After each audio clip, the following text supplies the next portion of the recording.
Yo, what is up, guys? It's the Nightwing at Way of Life Esports coming at you guys with another League of Legends video here today. This episode of the C9FanCast is going to be great. We got a full house here tonight. We normally don't have a full house. There's some new faces you guys probably have not even heard from yet, but they're going to chime in a little bit. The 2020 offseason has been absolutely insane. What do we even start with? You guys pick one. I'll let you guys do it tonight. You guys seem really passionate. Rekkles. Oh, sorry. I got a cough. Oh, God. Oh, shit. All right. Coming out the gate swinging. He's okay. We'll talk about Rekkles, sir. We'll just go. Let's start off amazing. Oh, my God. Okay. So, as you guys know, Rekkles has finally left Fnatic again because he had that brief stint where he left Fnatic back in, what, EULCS 2015 spring. Yeah. Yeah, he went to that doesn't count, man. So, so he's finally left Fnatic, and he moved to G2. Who else? What team in EU would he go to? Let's be honest here. So, I've watched Rekkles since 2014 Worlds, so seeing him play for another team is going to be kind of weird, but I'm a G2 fan as well as C9 fan, so I don't care. Now we have a super team again, so I'm happy. So, before I go, because everybody knows I always get to have videos to talk anyway, this is more or less so for you guys. Whoever wants to start, talk about Rekkles leaving Fnatic. Crickets. Thank God. So why do you say thank God? Because I can have a different take on that then. Okay, so Rekkles, love the guy to pieces. Definitely one of the best European ADCs. But my God, he has been milking Fnatic for all it's worth. Like if we ever had like the definition of a franchise player in EU, it would be Rekkles time and time again. And frankly speaking, like the only reason he's still playing, I think, is just because he wants that world championship. Like that is the only thing that is keeping him going. And the moment he gets that, I am 100% confident he's just going to hang it up and be like, "Yep, we're done. We're good. I retire. I can retire now." And he will still have a better career than Perkz. I'm just kidding. He'll have a better career than Double Lift. Oh shit! Setting the bar really low there, man. Hey, at least Rekkles doesn't have girlfriend drama in TSM. Okay, we're going on. All right, just continue. Oh wait, hold on. We can drag him through the mud. I always love dragging him through the mud. No, continue, man. Continue. No, that's it. Okay. I'm just glad that he's going to be part of that super team. Yeah. It's good to see a change of scenery. Honestly, at a certain point, even if you're performing well and your team should be good, if you're just getting the same result year after year after year and it's not satisfying you, you really should just move. Honestly, I think this makes both. I think G2's better for this, and I honestly think this is good for Fnatic. They have an opportunity to get somebody else in there, fresh face. Maybe they can be better than they were last year. Yep, exactly. Like, I'm a Fnatic fan, and first I was pretty shocked. Like when I heard the news, I was like, "Really? Like you're joking or something?" But like after watching Selfmade react to it, and he said like, Rekkles needs to do what's best for him, and if he's happy, I'm happy too. Like now Fnatic can maybe get a new player, more aggressive maybe, and Bwipo can always carry. I mean, white Bwipo, you know. We'll see. But I don't think Fnatic needs an aggressive AD carry because I think Hylissang's aggressive enough. I think you kind of need someone to kind of balance him out. I think they need a insurance policy. If there's one thing I'll say about Rekkles, he is a god in late game. Yep. Like it just, oh my fucking god! Game hits 30, 40 minutes, and it's like Rekkles just fucking Super Saiyans, and I'm just waiting for the like. Everyone's seen him like he slams his headset down. He's like, ah, and I'm like, okay, dude, like, I like that. So yeah, in my opinion, man, I'm a big Rekkles fan and a Fnatic fan, but this is his best chance to win Worlds. I think he's been the best EU ADC in forever. No one's come close. So if G2 can't win a world championship with Rekkles, it's not happening. But that's my thing, man. It's like people expect him to win a world championship. It's like, is that gonna happen though? Like, I think the expectation's a little bit too high there. That's just me personally, you know. When you have the 5 best players in EU and you've made it to finals before, it should be something you're aiming for.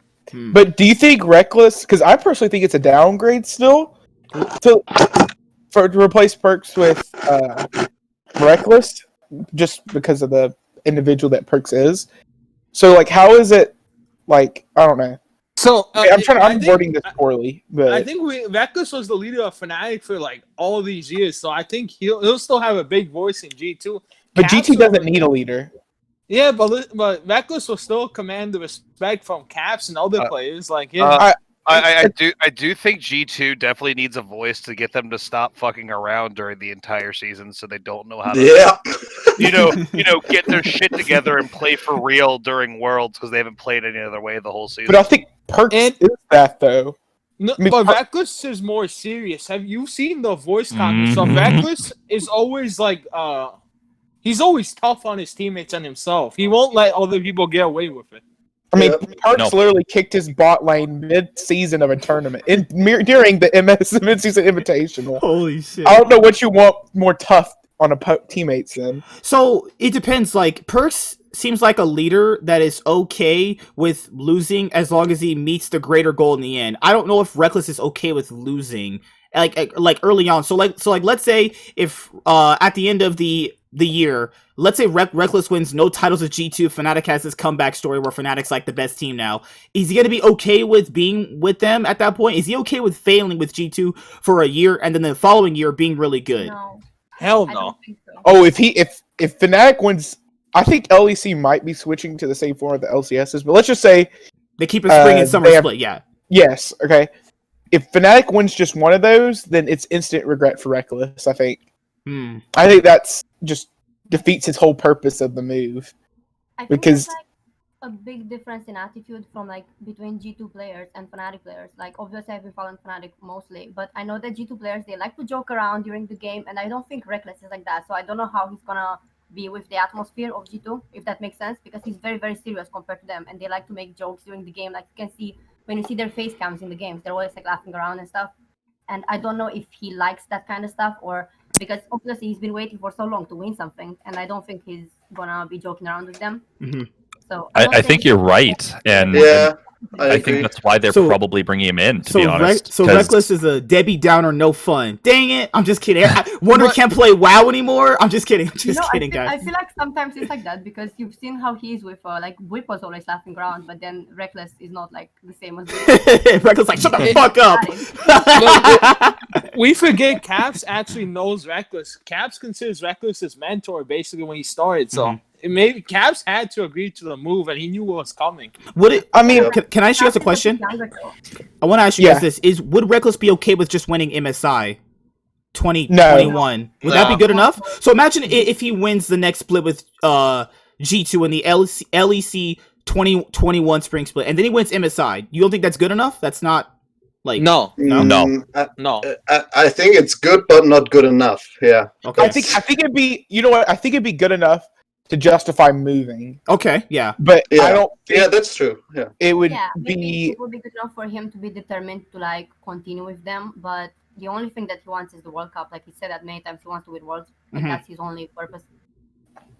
I mean, it wouldn't be good enough because he's a world finalist. He's a multiple time semi-finalist. He knows what. But if you look at their vlogs that they did during Worlds, like the Legends in Action, he always said that he can see the cup and stuff like that. So I don't think that it's good enough for him. Like from our view as fans, it's probably good enough. But for him, who's been doing this for like so many years, I don't think it's the same as the way we see it from outside.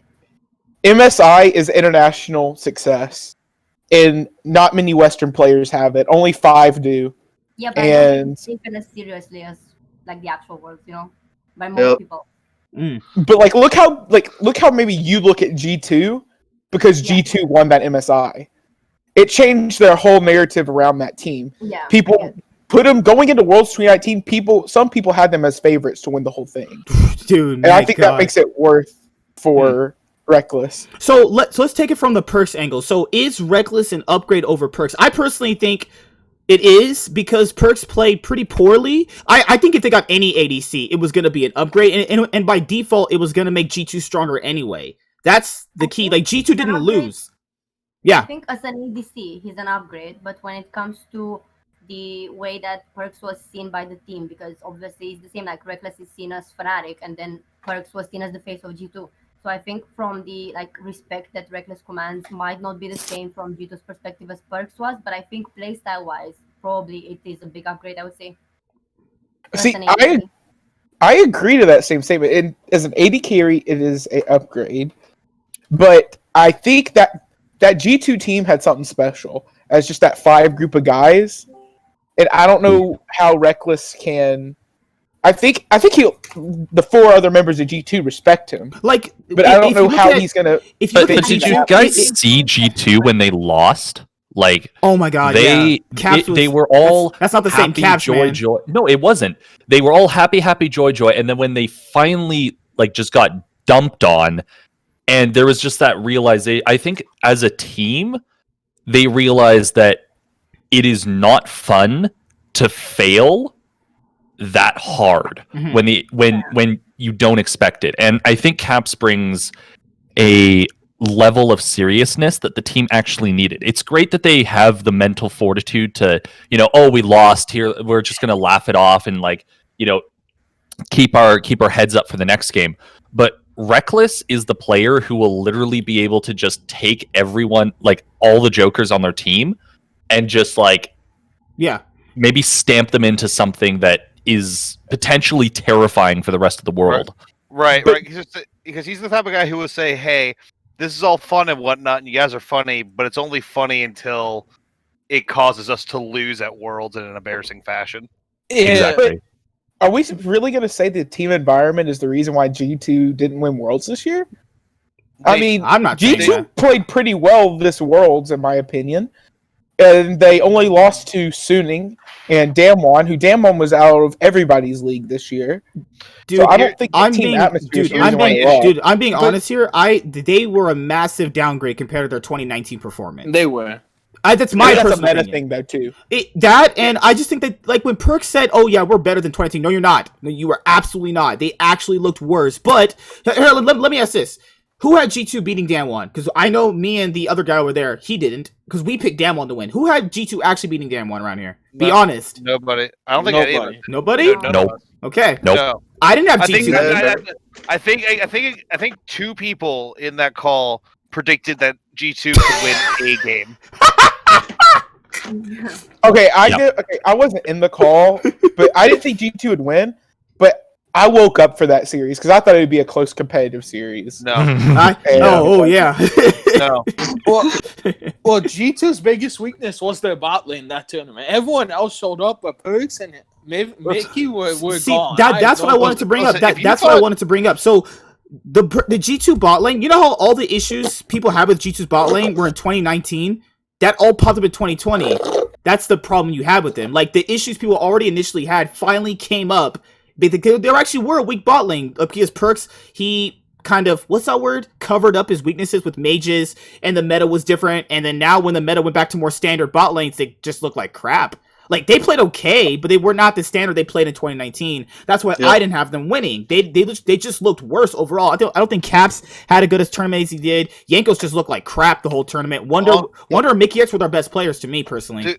Dude, the whole year, they didn't look as good. I just remember in both playoff series, they were nowhere near as dominant as they were last year. Mm-hmm. In both splits. They lost to Mad Lions. Damn, Spread throwing shade at Mad Lions. Hey, I'm gonna listen. I'm not gonna say Mad Lions is trash, but Mad Lions. No, please do. Not exactly, please do. But Mad Lions is not a fucking World Semifinals caliber team.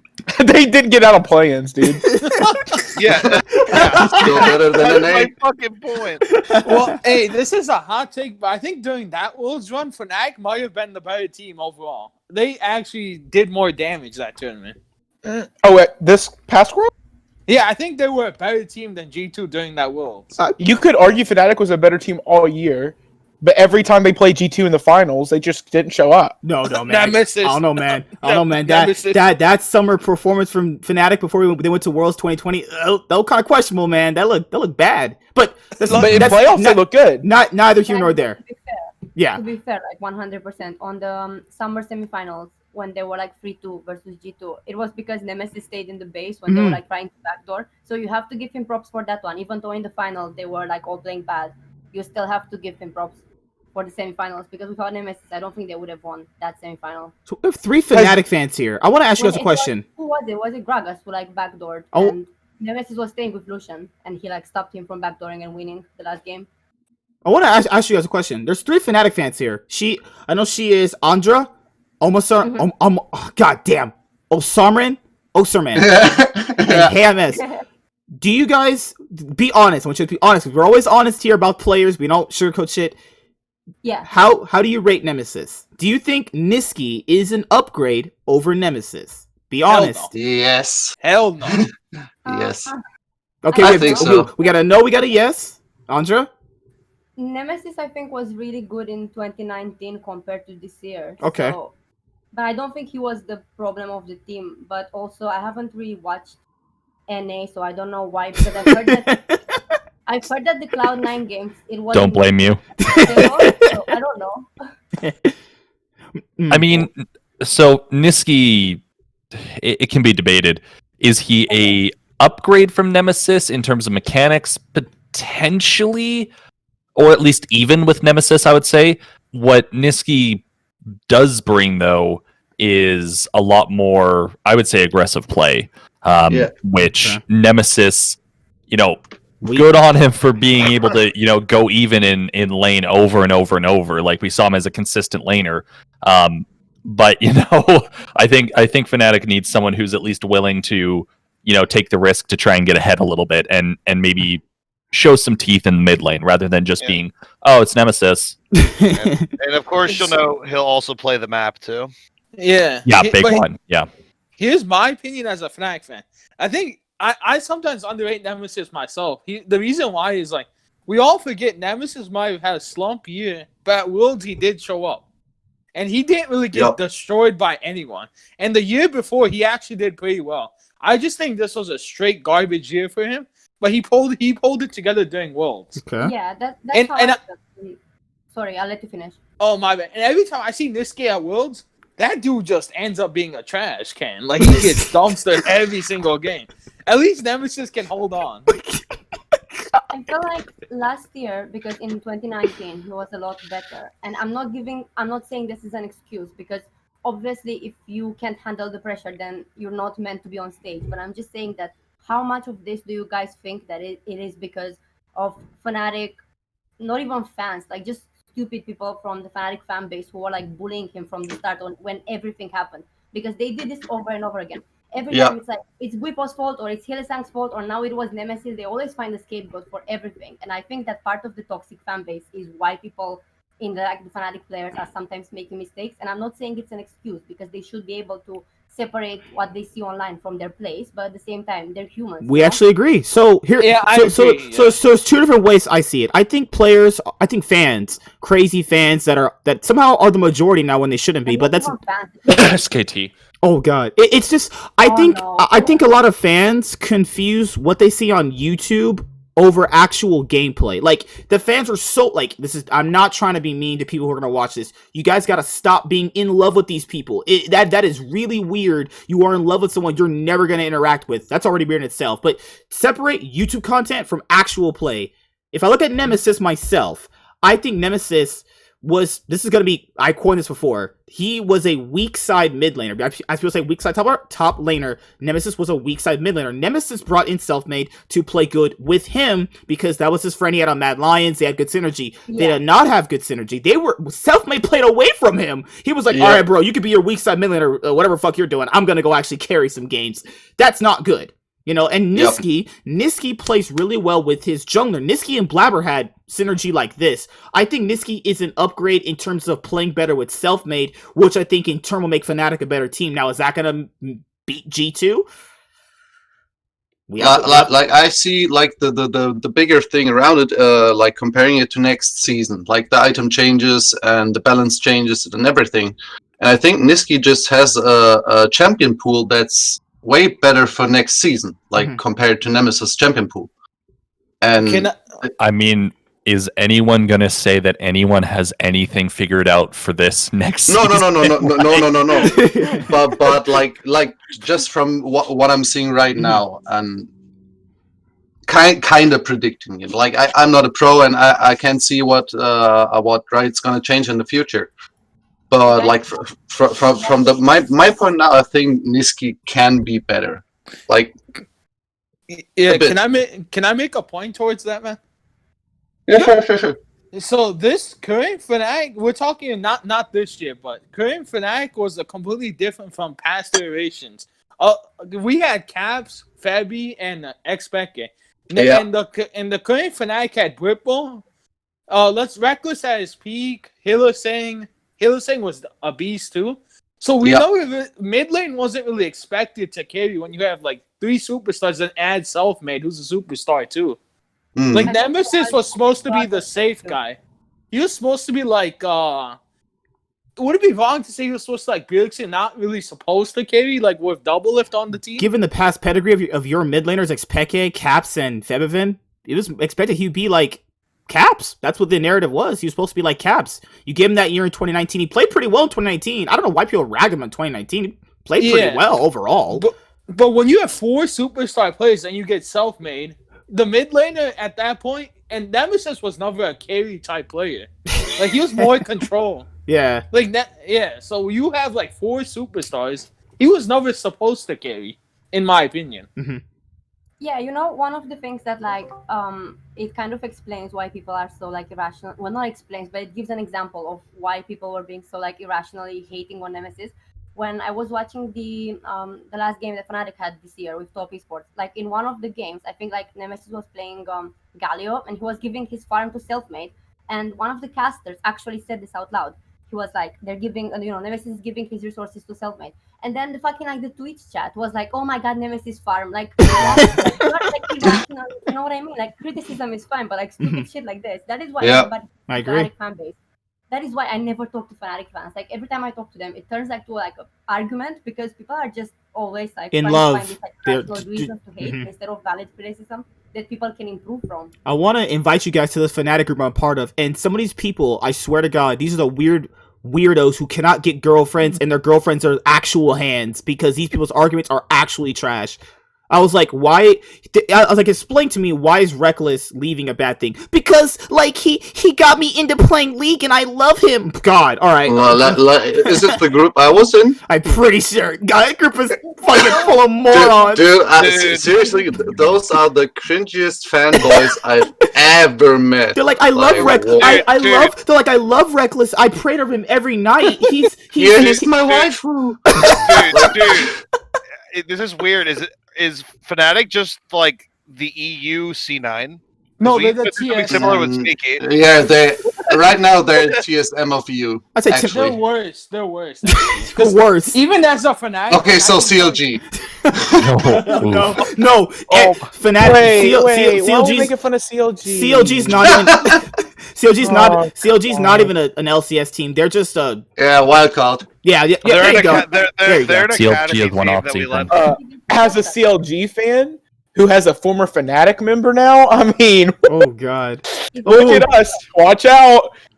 But I do want to round it back. So, what do you guys think about did you guys see the episode with Blippo and that quit longer he did with the Korean fans? Can someone explain to me what happened? Because I saw the episode. I was They like, took what? it down. Why? What happened? Okay, so my understanding is Blippo was flaming effort because he leaked the LS group chat and basically saying by him leaking LS's group chat, it ruined like LS's like whole career basically in a way. He wasn't wrong. I agree with him on that. He wasn't wrong. T1 came out and was like, it's not Effort's fault. It was a technical error that he couldn't avoid. It was what the fuck? Whatever. Sure. And so Blippo basically had to do the responsible thing, came out and apologized. Wait a minute. It's a technical error. You leak your private What? Oh my god. Dude, Korean fans are something else. LCK, they're so hard. You guys are talking about like toxic fanboys from NA and EU. Yo, I've been on the Korean. level. Yeah, I've been on the Korean hype train for following their fans. Oh god, dude. Sorry. K-pop fans. Do we have to bring up the truck that T1 fans parked outside of their office? No, please no. I will no. That's too much actually. Yes, Andra. Would you want to say something? This is normal for Korean fans because you never see K-pop fans. Like they send death threats to K-pop stars for getting girlfriends. Like some of these people are like really, really crazy. Yeah, I just don't understand why T1 or like what organization, and that's why I say fuck T1. I don't care if they watch this. Fuck them. You're giving into keyboard warriors. How? What? Like, that is such a minute minority of people. How do you give it to keyboard warriors and you're the one running the organization? That's like giving the keys to the mates in an asylum. Here, you can run it. What?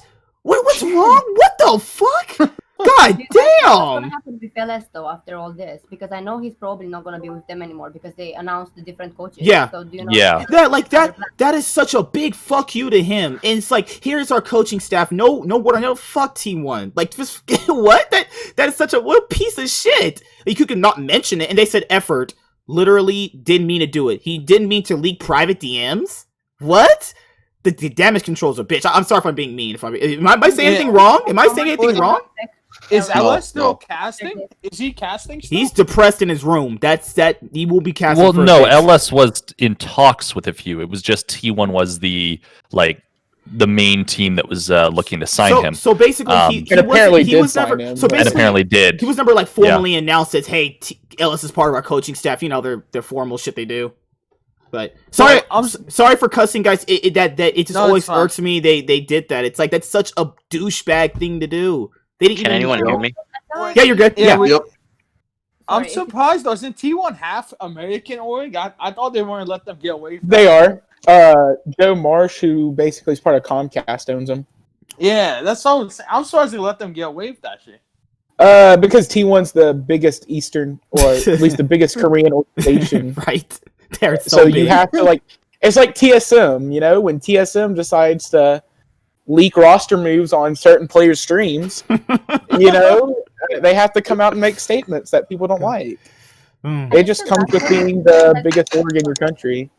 You know, like I don't know what he's gonna do after this because for this year, I mean, because I feel like even if he was in talks with other teams, if you get accepted by like the biggest team, you will say no to the other teams by default. So if he's already declined the offers from the other teams, but then T1 is not taking him, like, is he gonna just like skip 1 year, or what's gonna happen with his career? You know what I mean? Like, I feel like that's gonna affect him really badly. What's happened now? Yeah. No, this completely fucks his career progression a lot. I understand why they would punish effort though. Sorry about that. Sorry. See, I don't think it hurts his career in the West, but his goal is to be in Korea. He loves Korea, so that it affects him there. Hey, can someone tell me why the episode was taken down? I didn't get a chance to watch it, but because of that, the reason we're talking about right now. Oh, okay. There we go. I was like, no, what? I don't think it's just that. I think it's also the fact that all the fucking Fnatic Reddit was taking things that Bwipo said out of context, and they were like fucking making 1-minute clips. Hey, Bwipo mid would have been so fun too. But like, I hate being part of this fan base when these people are like here. The only thing that I would say that Bwipo did wrong is that Bwipo. I remember what he said. He said, "I told Selfmade I didn't really want a part of the team," something like that, right? I was like, you can't say that. You could say like you had an argument, you disagree, but letting people in that is just, you cannot do that because like public perception. Stuff like that. You have to kind of do that. It's just things that I agree with you, but at the same time, they took out the part when he was complimenting Selfmade, so I think you're right. On purpose as well. So I think the fault is on both sides in this case. Yeah. G2 Selfmade. Right. No. She's like, I need my star players. I can't ever go into G2. Hey, I'm a Fnatic fan too, so I'm just saying that I think it might happen actually. No, it won't. Maybe. You know how awful that would be if Selfmade was in that G2 lineup? Hey, they'd be the craziest lineup ever. No, it would be bad. They would fail. Oh, There's no if buts about it. Guys, let's be It's because of his personality, not anything to do with his skill. It's because of his personality. Hey, come on, man! You get Cavs, Rekkles, and Selfmade back together. Yes, and Selfmade is going to sit on the other side of the table like he did for Fnatic when you have 4 members on one side and Selfmade just sitting by himself on the other. G2 will int halfway through and he'll just start spamming L9, L9, L9, L9. And G2 will find their way, not even making it to Worlds. Hey, it'd be an epic blowout. Oh my god. Exactly, right? After It would literally be Secret Agent Selfmade. It'd be the Team Liquid series, though. What was it called? Oh, Oh, Breaking Point. Oh Yeah, shit! No more of that breaking point. I'm a little done with that. Dude, they just hire Loco Doco all of a sudden, and then we are good. But I do want to go. Oh, wait, so any last words on Rekkles and Fnatic? Actually, I think it's the right move for him. Actually, even as a Fnatic fan, for him, it's the right move. mm-hmm. I think it can be a good thing for Fnatic, but it depends on a lot of factors. So I think it depends how they come out of it. You know, like who they find. Maybe that person is going to match up with Hylissang's playstyle better, because I feel like Rekkles and Hylissang, sometimes they didn't want to do the same calls, like to follow the same calls. Sometimes you could see Rekkles hesitate when Hylissang was like making calls. So I feel like maybe if they find somebody who like works better with Hylissang, even though Rekkles and Hylissang both liked working with each other, it could still be like a different option. So it really depends on how it goes this year. I feel like if this year is horrible for Fnatic, like 2021, then the roster is gonna fall apart. But if it goes well, then they might like improve even more. They might do it actually. Like who knows?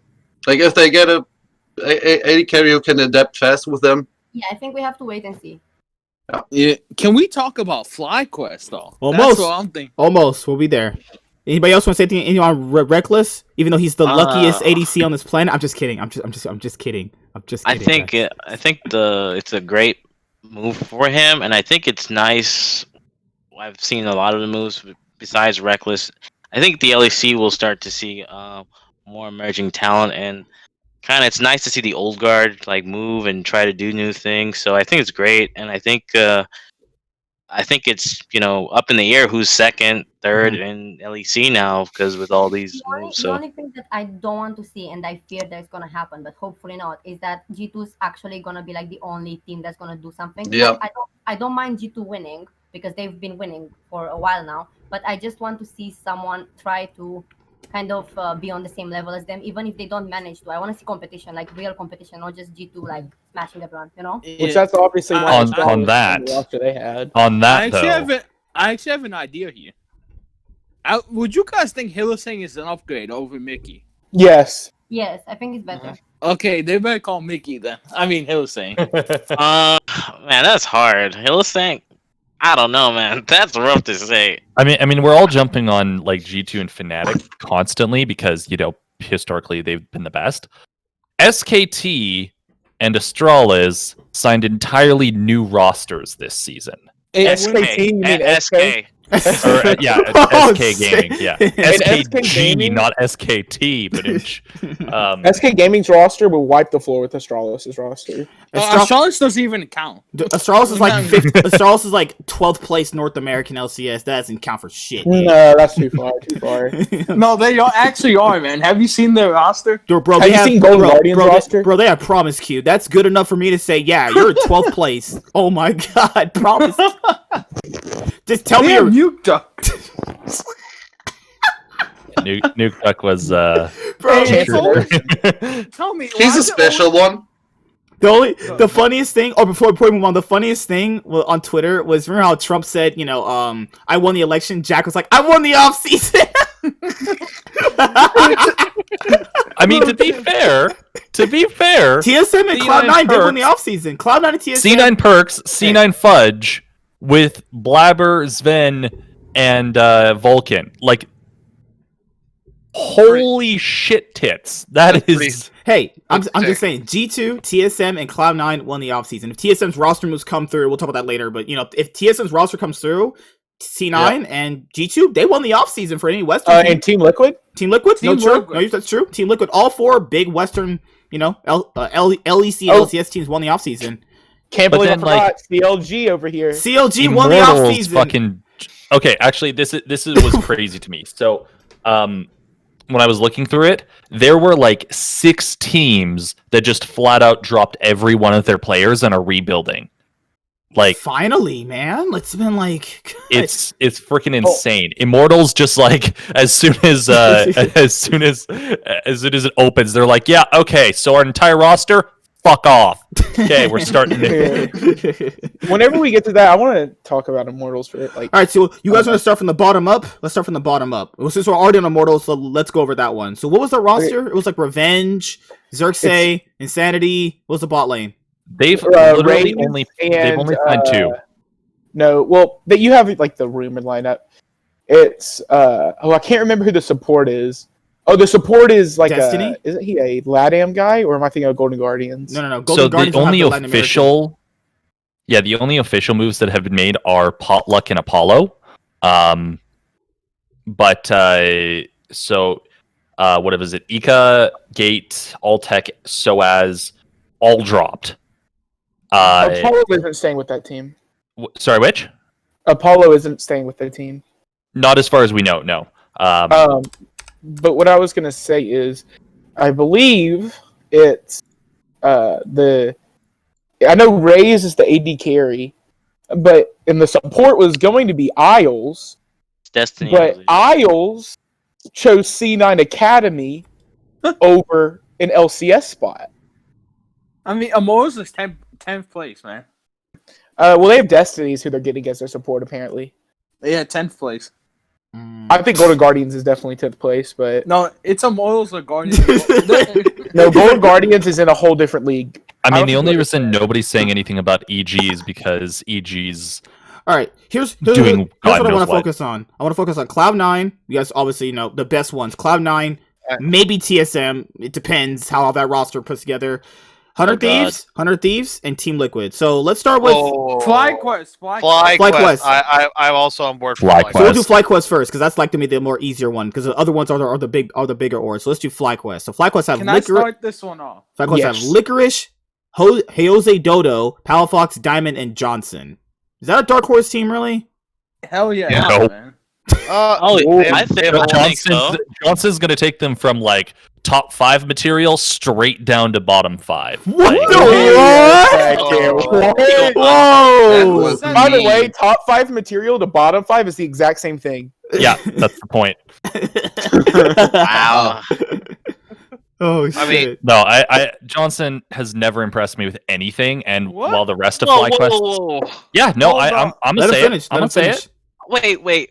You know, Johnson, and I don't mean to interrupt. Johnson is like what kind of, I think Draymond Green said, some orgs are just garbage. I'm sure if this kid is in a better org, which he's going to be on FlyQuest. We've said that about Apollo. We've said that about Cody Sun. We've said that about so many other players. I mean, Cody Sun did make worlds twice, so I don't know, man. Like, Hold on. Johnson had an insane year, man. Hold on. Hold on. I wanted to finish. I want to finish this point first. Okay. Like the thing is that like he was with dried up Aframu, who should retire and probably be a coach personally. No offense to Aframu. Toxic Dardock. Who knows their top laner because it's whatever. Phoenix, like come on, like that's not even fair. I can't. The kid overperformed in a garbage team, like literally a garbage org. And like a follow. Can you hear me? Yeah. Sorry, my Discord's like a follow up to that. You're breaking up. Okay, then I'll stop talking. All right. What I'm interested to see is I want to see what Palafox can do. He's got potential, and I'm pretty excited to see what he can do. You know, from the Cloud9 organization, we've seen a lot of good players come out of there. Jose Dodo, So I haven't seen him. You did see him. You did was see the him. R6 jungle. Yeah, you saw him at the Plains. Remember Plains 2020? He was. He was good. Yeah. He was pretty solid. Yeah, he's pretty good. Pretty solid. And then Diamond's another player. This roster has the potential to be really good, or has the potential to be incredibly mediocre to bad. But I at least am excited because we get new players. We're getting a team full of rookies or second years, with Licorice being the one veteran. This is exactly what I want to see out of teams in trying to rebuild rosters. Yeah, in my opinion, the talent level on this roster is insane. If they can mesh well and improve, they could definitely be a straight like top 3 team. I know that's a stretch, but Like I don't think it is a stretch. I mean, like, I think top 3. I think the only 2 "quote unquote" locks would be TL and C9. Yep. But I could see a world where C9 doesn't make the blasphemy worlds, but that's a different discussion for a later time. If C9 doesn't make worlds with like the Western GOAT, quote unquote, Perkz, god damn. Again, that's a Again, I'll talk about that later. Yeah. I'm too ahead of ourselves there. All right, so for FlyQuest, like, I wanted to make like the point, like on Johnson, like if he was overrated, why was so many teams interested in him? Like it was reported like by multiple people that Johnson was the NA like domino this year in terms of AD carries. Like everyone was just waiting to see where he went. Are you saying? So I think that I didn't hear anyone say that. So no, actually, I think Jacob Wolf was saying it was like 4 or 5 teams that were after him this year. Yeah, Uzi wasn't Oh available. yeah, there was FlyQuest, 100T, Golden Guardian. Like the bottom of the table teams were all interested in Johnson. EG, they don't count. Oh man, EG on bottom of the barrel this year, but with them. Okay, so because all the top teams might like I don't know have their AD carries locked up. Sven, Tactical. Like, okay, Sven, Tactical, FBI, Double Lift. Sure, we'll throw them up there out of pity. Double Lift, top ADC. Yeah, I mean, but some people were choosing him over FBI. I wonder why. I think that would be a mistake, but okay. I wonder why. Like, what? I think why do you underrate Johnson so much when it was his first year? I think Johnson was. Yes, he proved he could play. He could have beginner's. We're just still ragging on him. I mean, he could be beginner's luck, dude. But Whipple had beginner's luck too, and look where he's at now. I'm just kidding. Whipple was. Dude, we're getting spicy in here. Hold up, where's the lot? Hey man, a lot of players have beginner's luck, man. Hey, you to prove to me you're good, you got to be consistent, and you might have a great year. That's fine. Well, I could have great years. Can I have that more? Can I get that more consistently? Yeah, let me tell you a story of a player that had beginner's luck. Now this is the story all about how long ago on a team called Cloudus 9, there was a jungler named Contracts. Ooh, there you go. Who thought to be the next big thing in North America? Left Cloud9, got a big contract from Gold Guardian's new team. You know where Contracts is now? Currently a free agent. Currently going to the unemployment office. The one difference was even before Johnson was old enough to play, a lot of pros and other people were hyping him up to be the next great ADC. He wasn't some random ass dude that just popped off nowhere. No, they never are. You know, the LCS ADCs don't just randomly pop up. They don't have a fucking like hat of names from Academy players. Like, and the next big ADC is your mom 74. It's complex. Let's go. Yeah, exactly. Can you explain your reasoning for underrating him so hard though? Like other than it's just his first year. Honestly, okay, this is just NA as a whole. NA as a whole has not impressed me for about 3 years outside of their top 2 prospects. And even then, it's like, we haven't seen a team outside of, well, to be honest, FlyQuest do anything. And it was only with the downfall of C9 in the second half of the split that we saw any sort of like real competitive games. So it's just such a everyone's willing to give Johnson a chance, and that's great.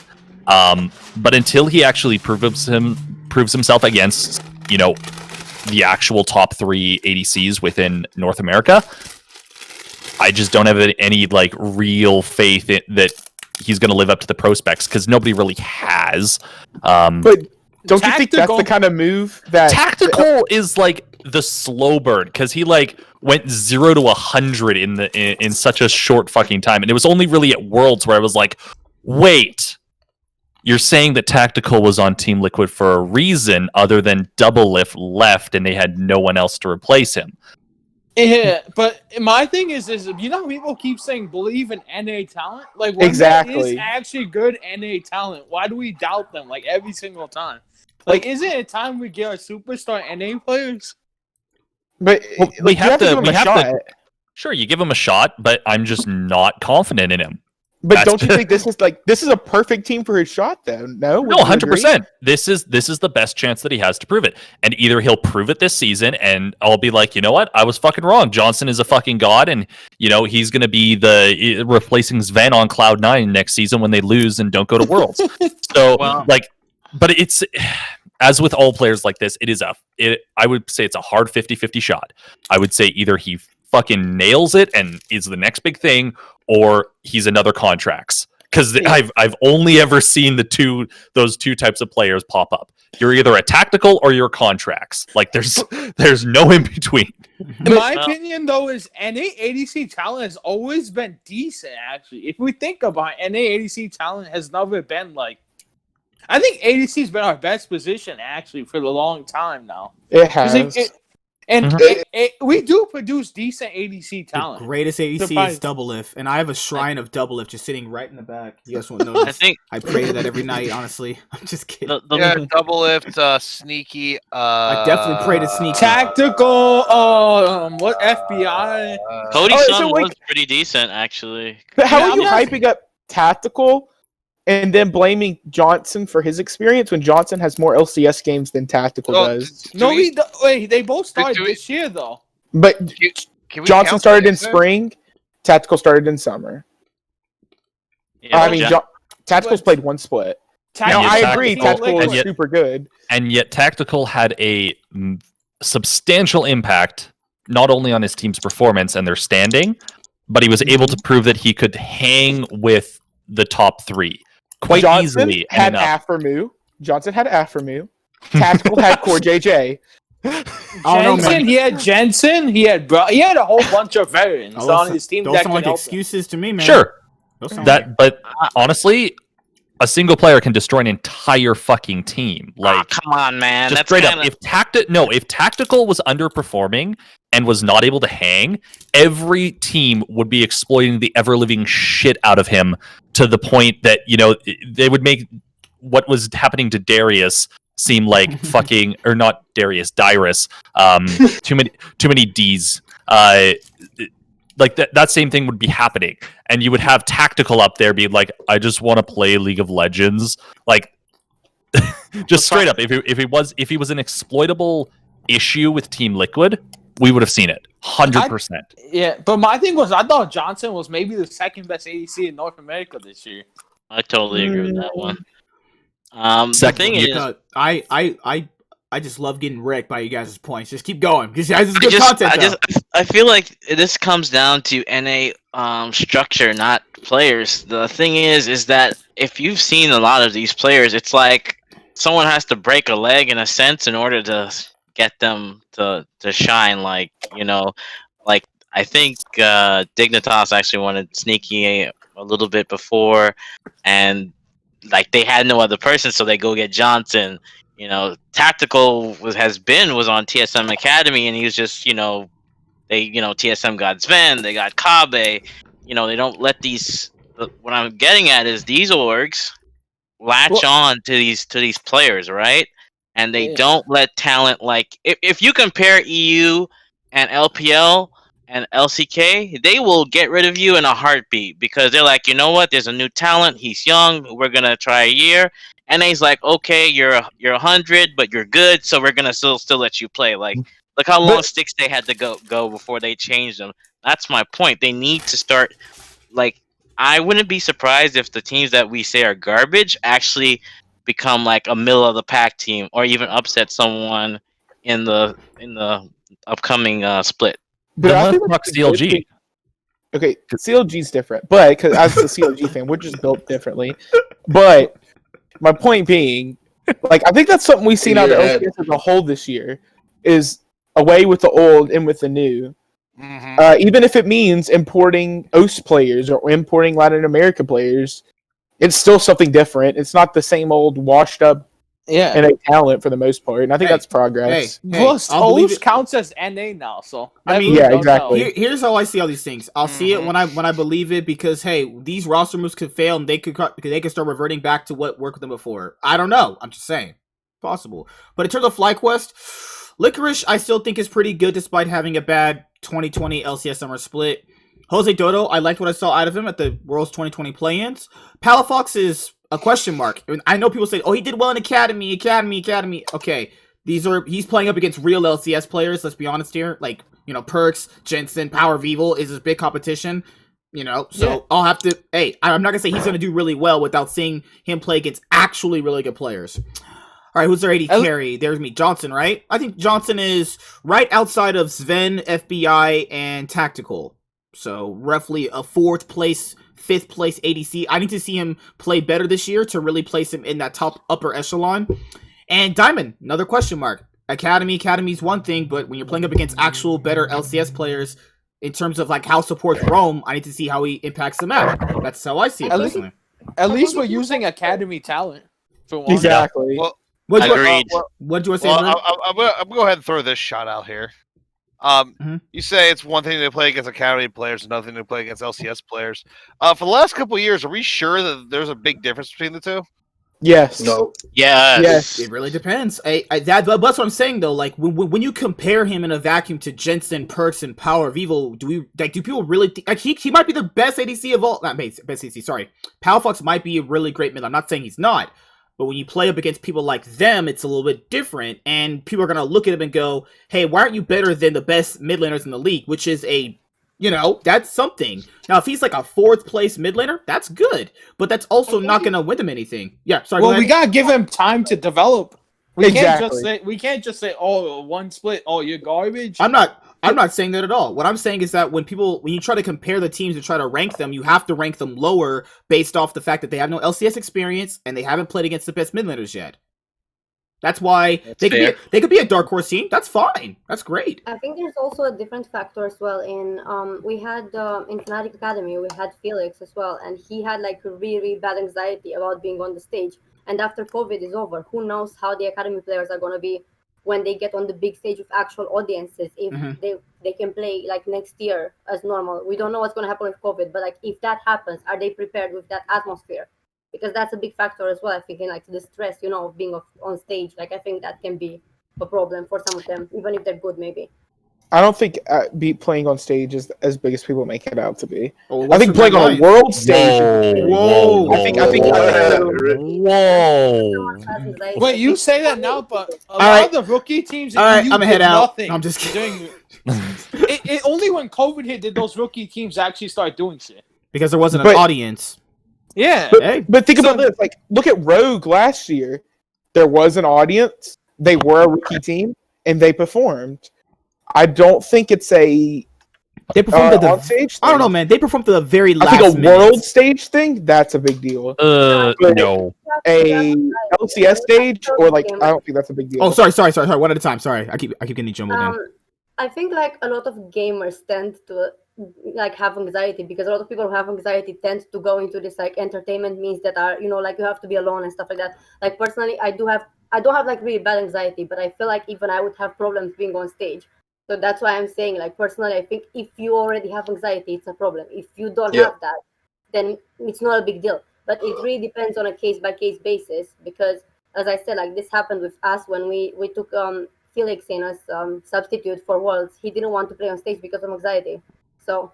Oh, I remember that when you guys played Dan, too. He had anxiety issues, too. Oh, yeah. That's why you played at Rift Rivals. Yeah. I'm gonna say this. And then he lost Thank God to get rid of that. Sorry. Sorry.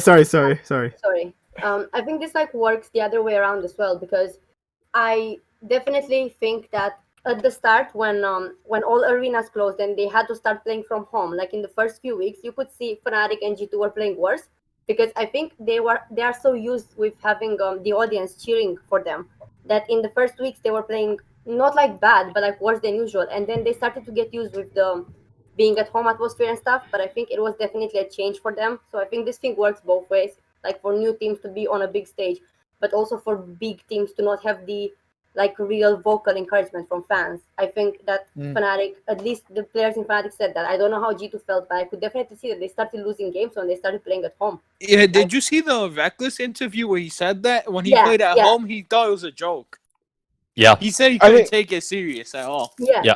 that's the reason that Cloud9 and a bunch of other teams started like changing up their gaming houses or Yeah. like renting out Grim spaces. environments, So- yeah. Yeah, Fnatic Exactly, changed yeah. But that's all I wanted So- to say for FlyQuest. I think it's right to have a little bit of hype for them, but then again, remember last year a certain organization got Cloud9 players and they kind of failed to a certain point. So that's kind of, that's just how I see it. But I don't think it'll be a bad team. They'll probably, at their peak, they could at highest get what you said, third, fourth. They didn't place. get Cloud9 Academy players. They Yeah. got Sven. Sven. Well, I Jacob, guess what you Kumo. call it? Kumo was Academy, Yeah. but But don't we want to be at the level where we can start using talent from our regional league, Yes. like EU and the other regions do? If they deserve it though, like, because I know a lot of people say give new talent a chance, but they also have to prove it too. Like, imagine that Yeah. new talent going 0-10 in scrims, are you really gonna put that guy on stage? The problem is that we don't. So they look at kids from like I think what 16, Yeah. something like that. Where I honestly think league needs to get into high schools because you could start developing You wanna- talent even. You trying to ruin people's lives? Just kidding. Yeah. Let's Like- be honest. Hello, Satan. Wait, well, are you trying to imply that high school kids aren't already? I'm not making any generalization. No, I'm saying like I feel as if school's not for everyone, and they know what they're good for. They're good. oh They my know- god! It's true. It's true. You're like- going into classes. You're like, No, keep going. This is good. This is good. Out from No, work. look what the NBA MDL did. I think they just signed some guy for like They did. The G League did. Yeah, they're Okay. like 500,000. And then if you think 1 second, if you look, a lot of players go play in the Australian league and like kids, and they go into the draft, and they're much better than the kids that are in college. It's just because they're in the environment and they're getting the experience, and it's from an early age. That's why you can pick and choose your talent. Like we don't Yeah. have that. And I'd say I disagree with the sentiment, but I don't think we can really laugh when North American like traditional sports like baseball, basketball, and football already do that with kids. Like they pretty much already convinced them, like basically in high school, like, hey, a big college team is gonna recruit you to give you a scholarship to play here, so you can get into a professional league. But now they're Like, starting that to is pay some- kids. Yeah, Sure. that's something that already happens. All right, let's. But what- High school and college are two different ball games. So I want to let's Right, finish, right, okay. I would say, yeah, finish your point because I let's want just move on. Yeah, I want to finish Yeah. up on FlyQuest, but finish your point first. Okay. I say, yeah, college and pros are different, but especially in like college football, a lot of the players who go to play to college at the highest level at the biggest colleges are only playing at those colleges for a few years because they know they're going to the pros. Same with a lot of I mean, they're getting college paid to basketball go to players. these colleges One in- anyways. one and dones are a big thing in the NBA and college basketball. Mm-hmm. Like Most overrated. well, Oh, that could be a video. Most overrated Fnatic player ever. That'd be a Ooh. good one. That'd be a good Wait, one. how is that like an Correct. how is that a, like So, an overrated by player? far, No. So okay. What's the next team you guys want to talk about? Team Liquid versus C9? Actually, I really wanted to talk about CLG. All right, I'm gonna- CLG's Okay. freaking. I'll see you next stop, week. They're already dead. Okay, as a CLG fan, I'm gonna come and we're gonna be a stand right here. Okay, let's go attack my team. I'm actually super fucking excited because I think outside of C9, CLG is making the moves that matter. For one thing, Crap, we're done for. You're hyping us up. getting rid of Ruin was the best thing that they could have possibly done. yep. I agree with that. Bringing in I Finn. disagree. In a way. Bringing in Broxa, Pole Belter, and Stixay. It's not 6A. 6A is not the ADC. Oh, did they axe It's him as well? Turtle. Wild Turtle's gonna Yeah. be the So if ADC. FlyQuest got Johnson Well, and CLG, well, get well, Wild Turtle. well, right now, confirmed.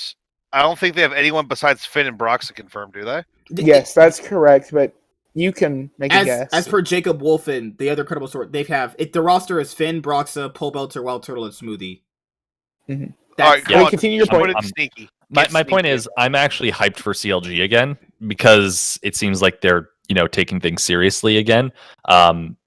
So I could see FlyQuest. I'm still not convinced about, but I could definitely see, depending on how TSM 100 Thieves and CLG put together their rosters, I could see those being substantially strong teams to face off, and maybe we'll actually get competitive top 5 this time, instead of literally like 3 teams just demolishing everyone and everyone else just being like, there's next season.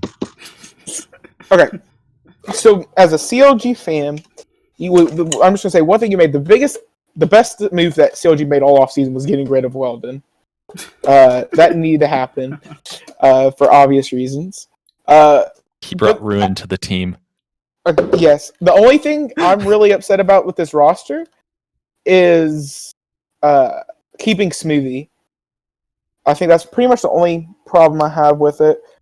I do question Finn and Brox's motives, like how much motivated are they going to be? I mean, both just recently got kicked off their teams. They both are probably just here for the paycheck, not even going to lie. Revenge story. No, Broxa wants revenge against Broxa wants revenge. He wants revenge and he wants to make a paycheck.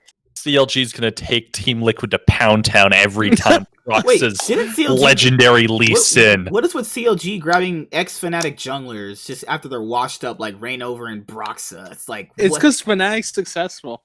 That's also true. That's true. I can't argue. So once Rekkles fails on G2, we can get him too? Yeah, go ahead. Oh, shit. I will add, it's going to be weird. Well, I guess... No, pending approval, it will be weird seeing CLG Wild Turtle versus TSM Double Lift.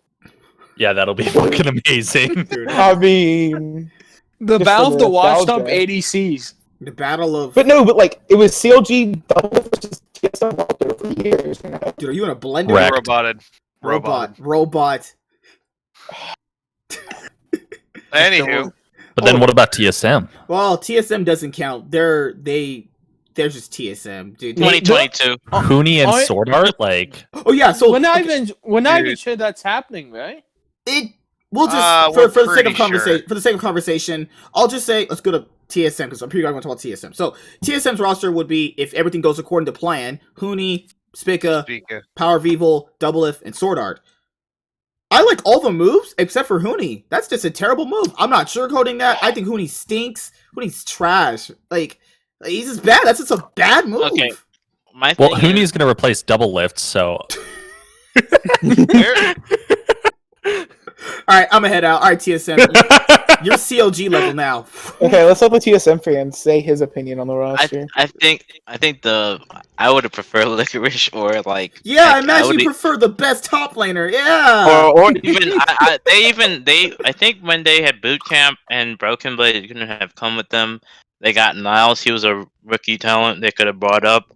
The thing is, it's like kind of like I always like compare basketball because you see it all the time. The only way these moves are gonna be happening is Reggie and Berg have to sign off on this, right? It's not like it's somebody else making these decisions because they're part. So it's like if Bergson's agreeing, there's got to be a reason. I'm not saying I agree with it. I'm definitely not for this. No way. Huni pulled Bjergsen into a room and Huni showed Bjergsen a season 5 Fnatic highlights. That's what he showed him. Right, maybe. I'm a TSM fan, and I'm going to tell you, they're probably going to be at best a 7th place team. I was gonna say 4th. As a TSM hater, I'm not. I've always been a realistic TSM. I'm probably the one person that realistic TSM fan. Realistic TSM fan. I mean, that is an oxymoron. He's like, I was the one that hated them that they got rid of Kabe. I was okay with the Dardoch, but I hated the fact that I like Kabe actually. But hey, but wouldn't you say that they ended up being right? I think Kabe. They won LCS. I think TSM is the defending LCS champions. I think they should have kept Kabe. My opinion, I think they should have kept him. I agree with. They should have kept Kabe as a guy that gets to the. I think it was the bio. I think Kabe needed a different like. I would have loved to see Kabe treats. That would have been. I think that would have been better. Have done it. I have a question for you as TSM fan. Yeah. Does winning summer does that the joy from that negate the pain of going 0-6? I thought that they shouldn't have made it to Worlds personally. They weren't good. Like, no offense to Yeah. you, man. Like, they weren't good. Like, I know. dude, I literally, disagree. Team I Liquid, think TSM bro, was good. in Game No, 5, they were good for LCS. against Team Liquid in Game 5 of their series, why in the world did? Oh my god, TSM were bad. I like if I go down that road, my brain will actually leave my head and start running away. Like, I don't think they were that good. But here's the thing: this TSM team can't be that bad because they have PoE. That's true. I think Power Evil will drag them up to like at worst 4th place. I think Power Evil is a really good mid laner. He's the top 3. I think it's Perkz, Jensen, Power Evil, and I think having Power Evil and Sword Art will get you guys to like 3rd, 4th place max. But Huni he's just not that good. Like he's past his prime.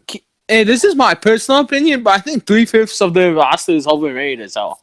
Like Huni, Speaker, and Double. Those What? Whoa! The Speaker one, I don't know about that, bro. Oh no, man! That kid has a lot of potential. No, man, I don't know, man. Speaker's he not performed and considering the group he performed in, and granted he went 0-6, but his stats were good for the junglers that he had to fight in that group. Do you still the reason I just doubt the TSM junglers. We have to give him a year. I don't know. TSM junglers always fall apart. Spica for me is getting like I don't know. Mike Young fell apart as soon as he joined the team. Like Spica, I don't know. He's a little over. I get he had a great Worlds performance for the 2020 World Championship, but I don't know. He still feels worse. Like is he better than Blabber, Svenskeren, Closer? Is he really better than those guys, or did he overperform to expectations? He's better in terms of he's not an import slot. So neither is Blabber. Svenskeren, Blabber, Closer. Who else is in the league? Smithy, he's out. Doesn't count. Was Jose? Is he better than Jose? Was he better than Broxta? Like Spica was bottom. He was at the bottom of the league with Wiggly for a while there for me. So like I don't know. That's just me personally, but I think TSM, Power Evil, and Sword Art will drag the team up. I personally think I don't know. Huni's not going to be as good as they make him out to be. I need to see it to believe it. Maybe he is really good. Maybe he showed Bjergsen in Season 5 Fnatic highlights, and that's the Huni we're gonna get. But I think Double Lift is past his prime, though. I think he's done for. If he doesn't succeed this year, I agree. Like I don't know, Double Lift just feels washed at this point. Like he's Bjergsen. He should have retired with Bjergsen, like I said, into the sunset. He should have disappeared. Hold hands and retire this frolic. All right, hand in hand to one. But he's like Rekkles. He needs to win a world championship, but unlike Rekkles, he never will. Oh my god! Rekkles actually good though.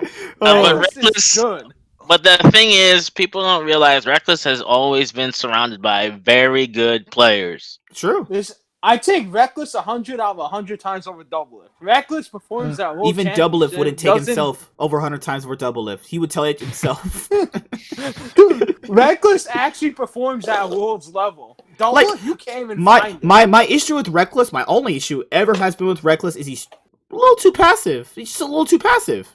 If he was aggressive, just a little more aggressive, he would do a lot more better. Like, we saw what he could do when he's aggressive. He just tends to play passive for some reason. I don't know what tendency that is, but that's neither here nor there, obviously. I don't think he's bad. He just, like, look at how Uzi plays ADC. Ducks, dives, goes in, throws himself in, does all the damage. Rekkles kind of just sits there and lets his support engage, which is obviously what you're supposed to do. But, like, you don't get that aggressive. Like, you don't get the ghost. You don't get the Uzi. You don't get this double lift where he's, like, flashing forward. You know, like, that's what I'm trying to say. He's not bad. No, you have to wait 40 minutes into the game for him to do that. But my thing is, I think Rekkles is in a whole different tier compared to Double Lift. No, it's true. No, I'm not saying he isn't, but, you know. I'm not disagreeing with that. But let's look at, but Double Lift, I think if Double Lift was Sword Art, I think his play will pick up. Because I think Double Lift tends to perform at the level of his team. Like, I'm just counting this last split. Like, look like when he was with Core JJ. Of his support, actually. Insane bot lane. We're talking about Core JJ, the MVP here. And we're talking about Core JJ. And Sword Art could easily come and do the exact same thing in an A. Oh, hold on. I think Core JJ is better than Sword Art.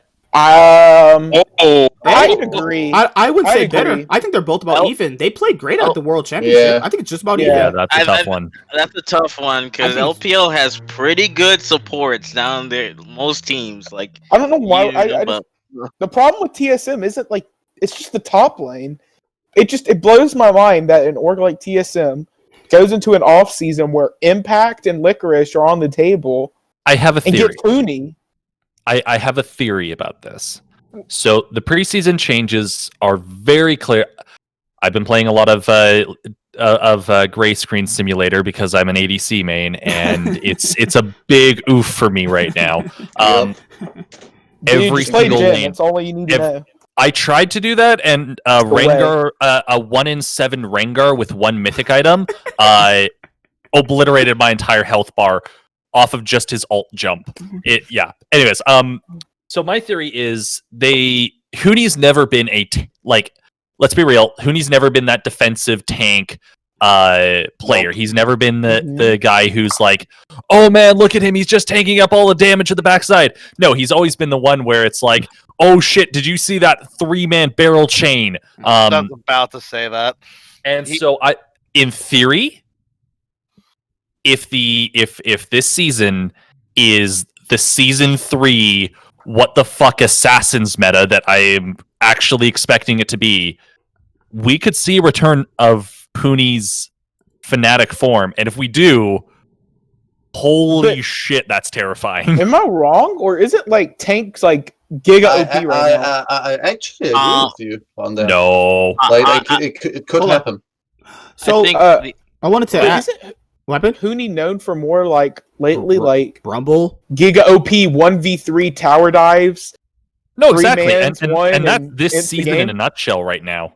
Yep, that's what's going on. Like tanks, playing a tank feels so bad because you're like with 1 or 2 items, it's like, yeah, I can tank for days, and then you hit 3 items, and every single damage dealer just makes you their bitch with just like 3-shot passives and all the true damage that's coming through. I had an Alawi with 4 items get 1 shot by an Akali with 1.5. Akali.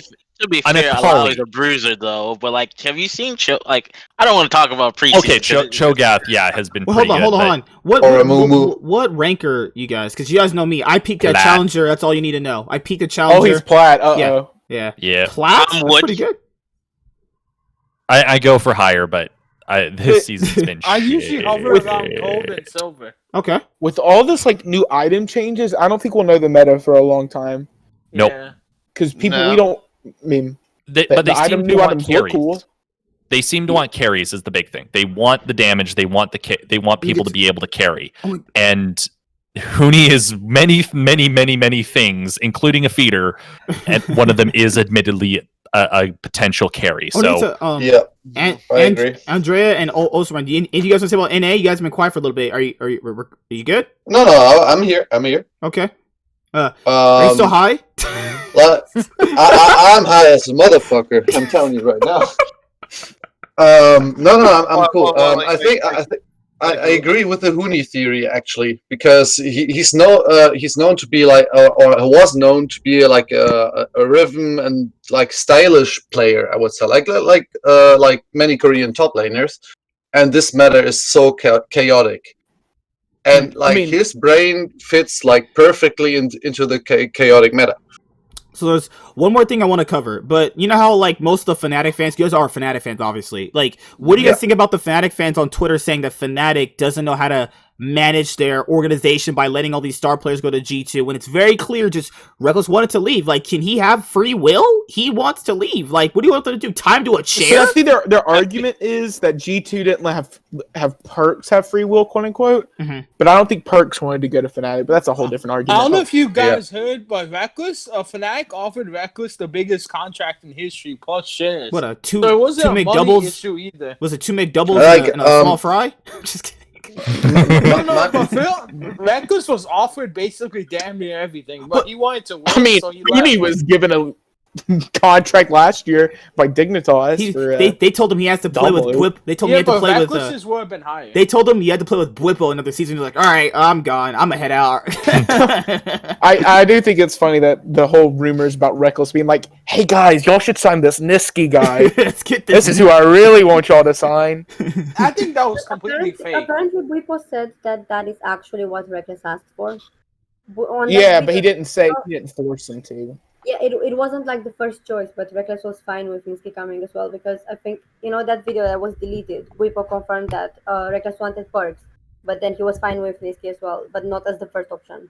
But I think when Oh. Fnatic fans are just mad because it feels like an NA move to choose Niski instead of leader. Does it instead of promoting the talent, you chose a proven here's leader's worse than Dardoch though. Toxic. Oh no, he is not. I mean, I don't know stories. I'm not gonna say anything like that. Here's all I'll say. He's not. Here's how do I word this? Someone is not just what's that word? Rekkles is not obliged to play with Fnatic forever. There's no rule that says he has to play with Fnatic forever anyway. And when people call him a traitor, they say, "Oh, it's like Ronaldo and Messi." Who cares about that? He doesn't have to play with your org forever. There's no rule that says he has to because people are just randomly in love with him. There's no rule that says Fnatic have to play with this organization his whole life. He should always be on cloud 9. But I hate to use real sports, quote unquote, but the same thing just happened in the NFL with Tom Brady leaving the Patriots. Yeah. And going to Tampa Bay. LeBron leaves. LeBron has had so many teams. Yeah, LeBron left Cleveland to go to Miami. He didn't want. You know why he went to Miami? Because he wanted to win a championship. Yeah, with Chris Bosh. Same reason why Rekkles left. I think I can kind of see both sides of the argument with this whole situation of management versus Rekkles because I hate going back to this though. Back in spring, Rekkles was streaming and he said that he wants to extend his contract, but Fnatic didn't offer him an extension back then, so 6 months ago or so. And the thing is, you could say that Fnatic should have offered him the contract in spring when he asked for it, but you could also say maybe Fnatic just heard that Rekkles wants to stay and they kind of took that for granted and they didn't expect it, so that's why they didn't offer it. So I can kind of see both sides, but obviously you can't bully someone for making a choice because it's not like it actually affects our lives. It affects maybe a few hours that you spend a day for entertainment and stuff, but it doesn't actually affect your life. Yeah, but I think Rekkles is probably thinking to himself, this is the greatest he's ever been. He's peaking right now. I think this is by far his best. No. I think the problem. I think what it is, and I'm not comparing Perkz to Rekkles. That's not what I'm doing. But they're losing. Rekkles. When you think about Rekkles, you think about Fnatic. Even though he was on Alliance and Elements for what was that 1 or 2 seasons, so they're losing. That doesn't count. We're not.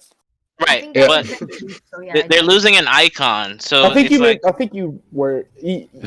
say when you think of Fnatic, you think of Rekkles. Right, so they're losing an icon, just like when you thought of TSM, you thought of Perkz. But those things. I don't know. I think of 0-6 now. But... Oh my god. But I think you guys look at G2 and they're handling the fact that Perkz is leaving. The fan base, I'm saying they're handling a lot better. Whereas Fnatic fan base is out there flaming everyone, and I just don't understand because they still have caps. G2 fan base, no, but it's not the same though because Perkz has been there for a lot longer, 5 years or something. And I just think G2 fans are sad, but they're not flaming on the players, And I think we should do the same. I don't understand why some other Fnatic fans are. Agreed. Well, I understand Fnatic's standpoint. I mean, as a Fnatic fan, most of the reason you're a fan of Fnatic is because they won so much, and that's why you're so used to Fnatic being on top of Europe. And you're never going to be on top of Europe if you're going to let your best player in Rekkles go to the best team in G2. Yeah.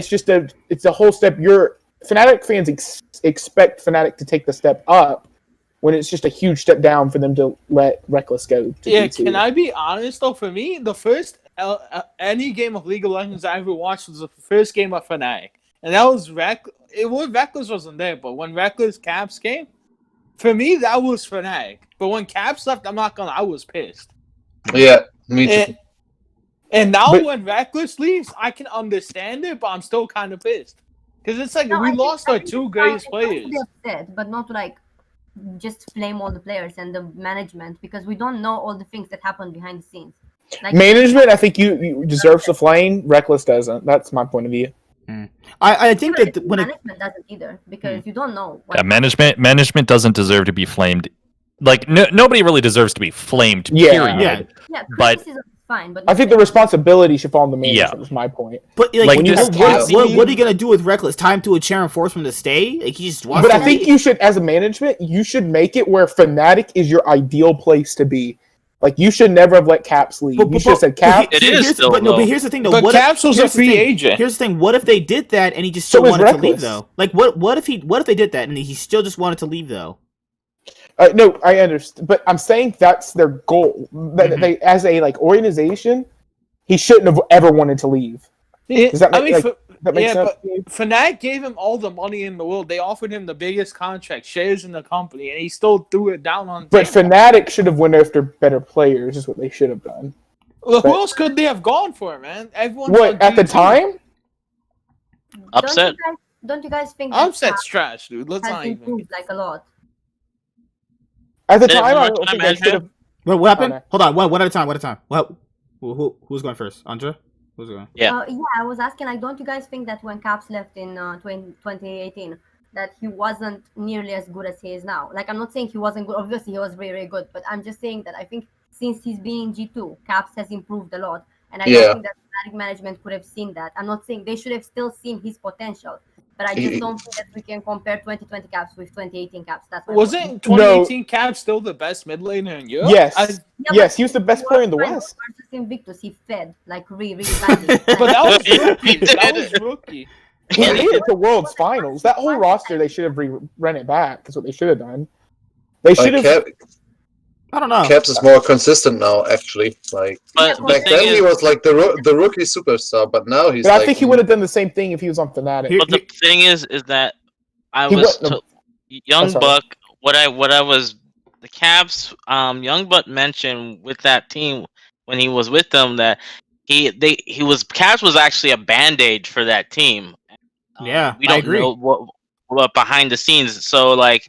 You say run it back, but maybe that was a lot of pressure on the guy. Where he goes to G2, yeah, we know he's wild. He has his faker moments, but he has more freedom. Like we don't know like what this band-aid was with that team, and maybe he just wanted to get out of it. Here, I'll say it. but- I'll say it. You saw it. You saw it. Remember when Fnatic played really bad the first part of the LEC 2019 spring split? No, it was 19. Right when they got Nemesis, you saw all the issues Caps covered up. You could see it. They played actually worse without him.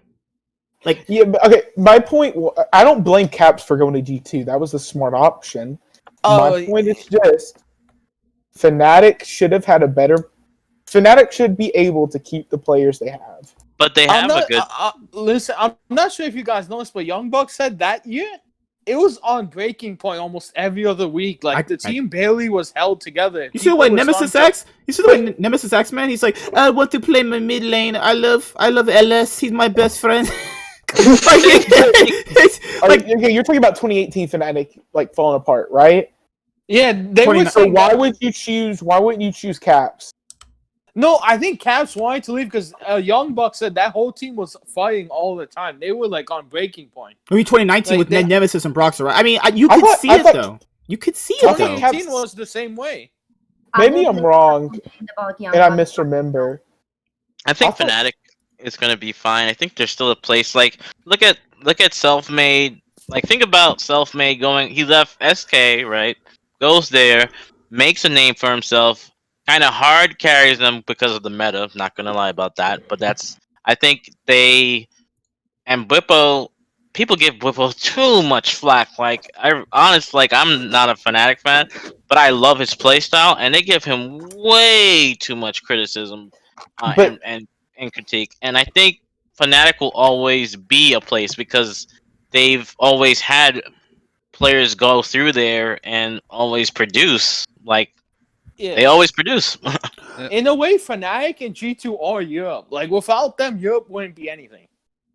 Just like NA would not be anything without TSM, CLG, and Cloud9. Yeah, we flamed CLG and TSM, but they basically made the LCS what it is today. What is Team Liquid? Yeah. What is Team Liquid? Final answer, right? No, I'm just kidding. Yeah. All right. So the last two teams to talk about are Cloud9 and Team Liquid because we covered pretty much everything. Fnatic's drama with Rekkles leaving, Magic getting flamed. The other orgs you want to talk about? Yeah, it's just Cloud9 and Team Liquid. So, I actually have to go. You're not allowed to leave. That's just how it works. You're stuck here forever. Oh fuck! Oh shit! Yeah, sorry. Ditto. Ditto on that, unfortunately. So I want to say real fast. This is gonna be the best Cloud9 roster we've seen in years. and I fully expect them to win this. Cloud9 will win Worlds 3-0. Period. I don't know about Y'all that. can fight about that. They're Bye. But what we even call it? It's not spring split or summer split. I guess is it just 2021 split? Yeah, I that's what the guess. rumors is. Yeah, that's what the 2021 rumor is. season, relatively. Yeah. Cloud9 will win it. This is the best roster they had in a long time. Fudge will be as good as Licorice was last year at the very least. What? And that's what I'm going out on. Yeah, fight over that.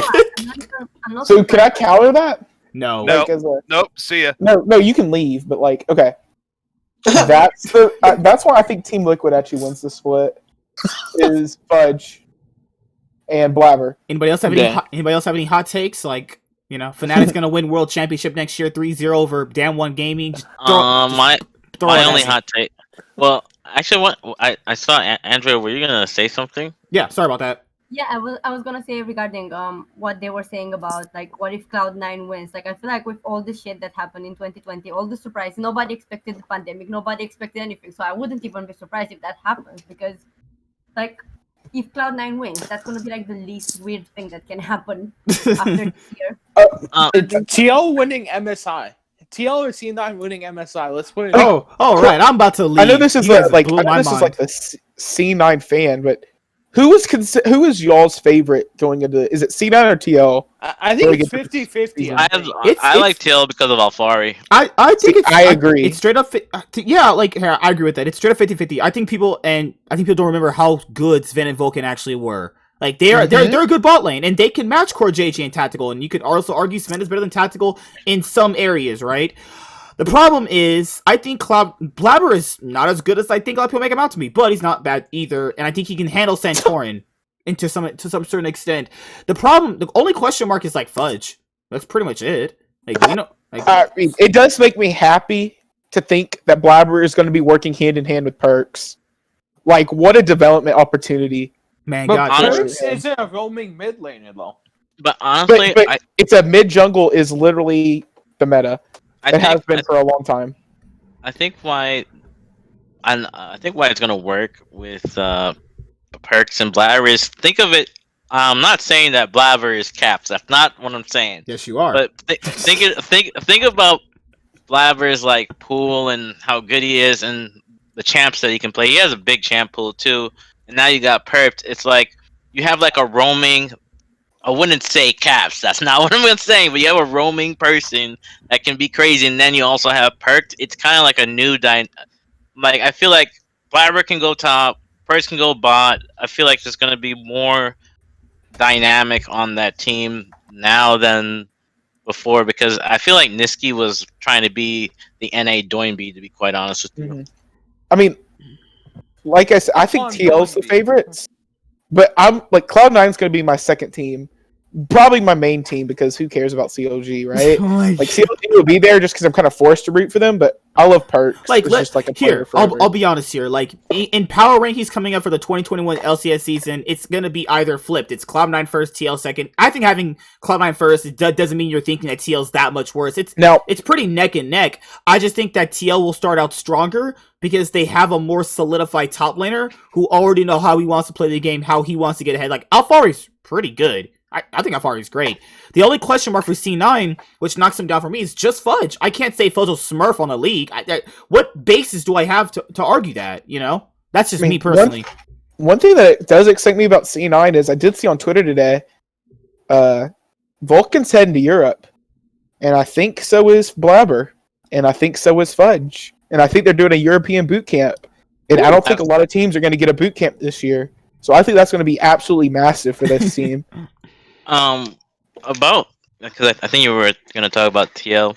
So I think my hot take is that TL goes to, they're going to get out of Worlds groups. They're going to get out of quarters. Oh my god. And they're probably going to make finals if there's an MSI. Hell yeah, I agree. Hot takes, blast. Hot takes, blasphemy. Hey, I love it. Hey, tell me Fnatic's gonna win MSI and win Worlds too. Just throw it at me. We might as well. No, I have a hot take. Good. I've heard a lot of them, and they're all shit. No, I'm just kidding. It's like Fnatic. It's gonna be a Fnatic G2 MSI final. Fnatic's gonna transfer to NA. All right, the call's over. Hey, give them CLG. Now- CLG go EU and we get Fnatic. Why not? Oh my god. No, LEC though, I feel that I'm actually gonna pay attention to MSF because I like Deficio, and even though they did a terrible like the year that this was Origin's worst year, I feel like he has going to bring all that experience, and I wouldn't be surprised if MSF Misfits becomes the second best team in Europe. Misfits' problem with me is Vitheo. I think that's how you pronounce it. Their new mid laner. I think it's a little bit too early for him to be an LEC. I think it's a stretch. I think when don't Misfits have this weird thing about starting off really strong and then failing randomly. I don't know. That's the thing. Yeah, like I remember back in like 2018, they were like 7-0, and then they just collapsed. I was like, holy shit! But in terms Was of 2018 the year they had Gorilla, or is that last year? no, that was 2019. That was 2019. Wait. Because in 2018 they had Mickey X, Alfari. Who else did they have? Mickey X. Oh, they had Hansama, Max Lore, like Senkux. Senkux was pure garbage, man. Oh my god. How did he even make the LEC? I still don't even know. Bro, I could have played his mid lane. Splice days.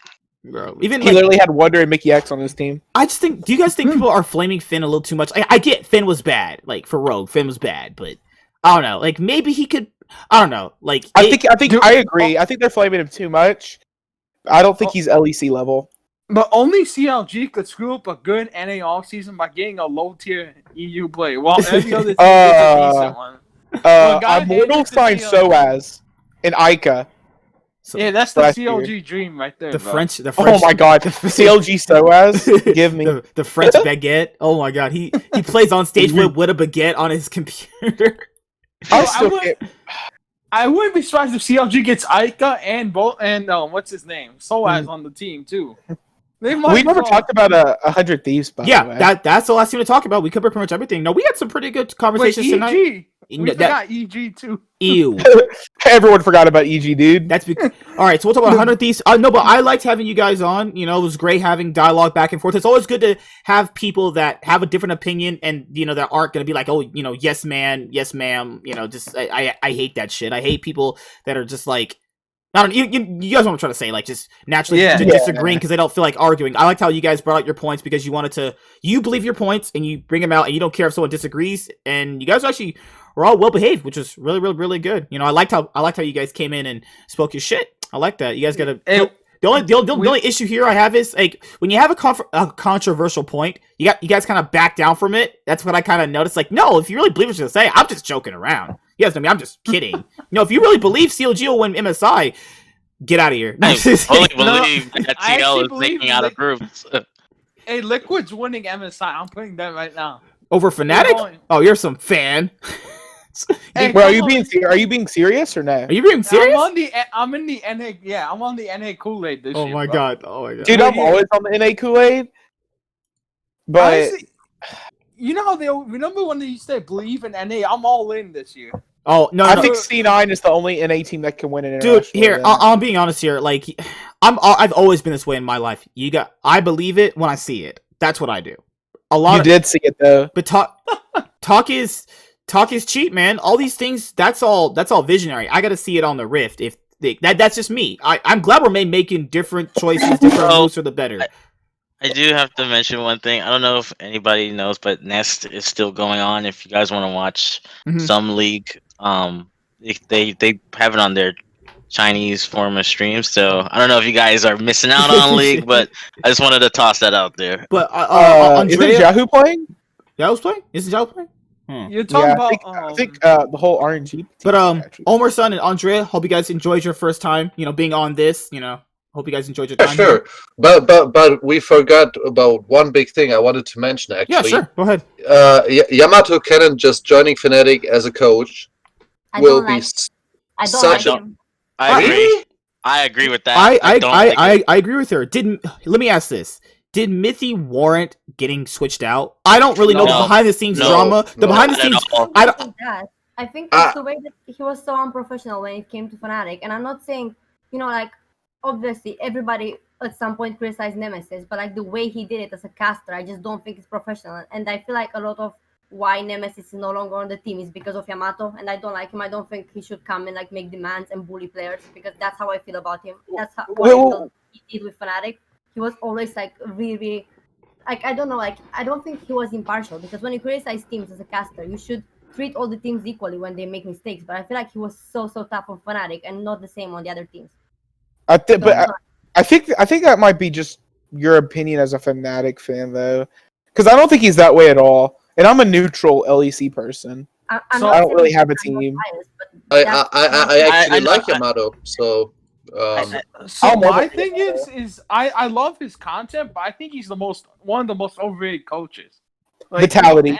Everyone remembers his big speech, and we all. Whenever you think about Yamato, you remember his EU speech. Oh shit, that's Yamato. But look at the teams he's gotten to Worlds. Look at the Splice team in 2016. He turned them from relegation to Worlds. Look at Vitality. He took a team of rookies to almost making it out of group. Listen, I'm not saying he's bad. I'm not saying he's bad. I'm just saying he's a little overrated. I'm just saying. I think he's very pretentious as well. I don't know. I know that I'm biased in this case. I don't think you're biased, because I can. It's controversial, but I just think he's too pretentious. Because I was watching some of the his like analysis breakdown, and he's like, well, why doesn't Nemesis play a Kali, and why doesn't he do this? And But I think that's fair criticism. Hold on, but you got to remember, it's the coach that makes you play the champion, unless the player is like at the end of the day. Do you know the whole drama with Nemesis on stream when he was asked about Yamato? Do you know about that? I actually don't. This is the first time I'm hearing about this. So basically somebody asked Nemesis, how do you feel about the way that Yamato is like always like targeting you when he talks about Fnatic and stuff? And Nemesis said something like, that's why he's no longer in Korea, and he like flamed. Yeah, I know that. Yeah. I know that. He said that's why he has no longer a coaching job. Oh my god! Even if you don't like Nemesis, that was like a good comeback. You have to admit. Yeah. No, like when I remember when Thorn was raging at him for being the worst mid laner of Fnatic's history, which I think it's just by default by the year he came into Fnatic. But it's like he has his own opinion. You know, it's whatever. Nemesis' personality is so dude. Go. He was in a Fnatic episode of YouTube. That was a great what was the episode where coaching the player was doing that with their consecrator, that series they do, and he forced Pete to Fnatic teaches noob. Yeah, Fnatic and he forced Pete to pick Soraka mid. Dude, no, you're really strong though. Like, I just go and kill her, man. Oh, I'm like, I play Soraka. He forced him to play Soraka mid. Like, I love. Oh my god, but no, I think in terms of Yamato Cannon, I don't think Mithy did anything bad to warrant his head coach position gone. So if you look at Mithy, his first year of head coaching, he got Fnatic to back-to-back second places, and they almost beat top esports at Worlds. And you could kind of tell they comeback. Yeah, because we didn't even think we were gonna make it to Worlds, so that was a big comeback. Then you also factor in the summer with Fnatic earlier on for the summer split for 2020. Yeah, they fucked it up at the start. They were looking bad. Hey, I'm not flaming any Fnatic fan, but they look bad. Like that's facts. I'm just saying. But my counter. Oh, sorry. Sorry, and the fact that we beat G2 in the semifinals, and even though we didn't beat them when it mattered in the finals, but that was still something that Fnatic has struggled to do for a long time, and they beat them for the first time since even to your finals argument, it looks like it's a 3-0, but that was a close series. That's a close series though. Yeah. Like, 100%. I don't think Mithy warranted anything to get his head coach job removed, though. Like, what did he do wrong? In fact, he overperformed, if we're thinking expectations. He's actually leaving, or just gonna be like a second coach or something. Yeah, in my opinion, that should be the thing. Like, Mithy and Yamato, like, on the same spot, on the same level of coaching. Because Yamato, for me, is like a more mental coach. Not his drafting is not the best. I agree. Like, there's way more better coaches, like, by far. But I'm not sure if you heard, but there's a lot of big rumors going on. He's going with Perkz to C9. Yeah, that's the rumor. Now we just have all G2 players. The point I was basically making was, you said that Yamato was the reason Nemesis is leaving, or a reason Nemesis was leaving. and I don't think Yamada had a single say. Nemesis has been. I think Fnatic's known. Sorry, Dawn. I think Fnatic has known that Nemesis is leaving since before World started. I think they made that decision a long time ago.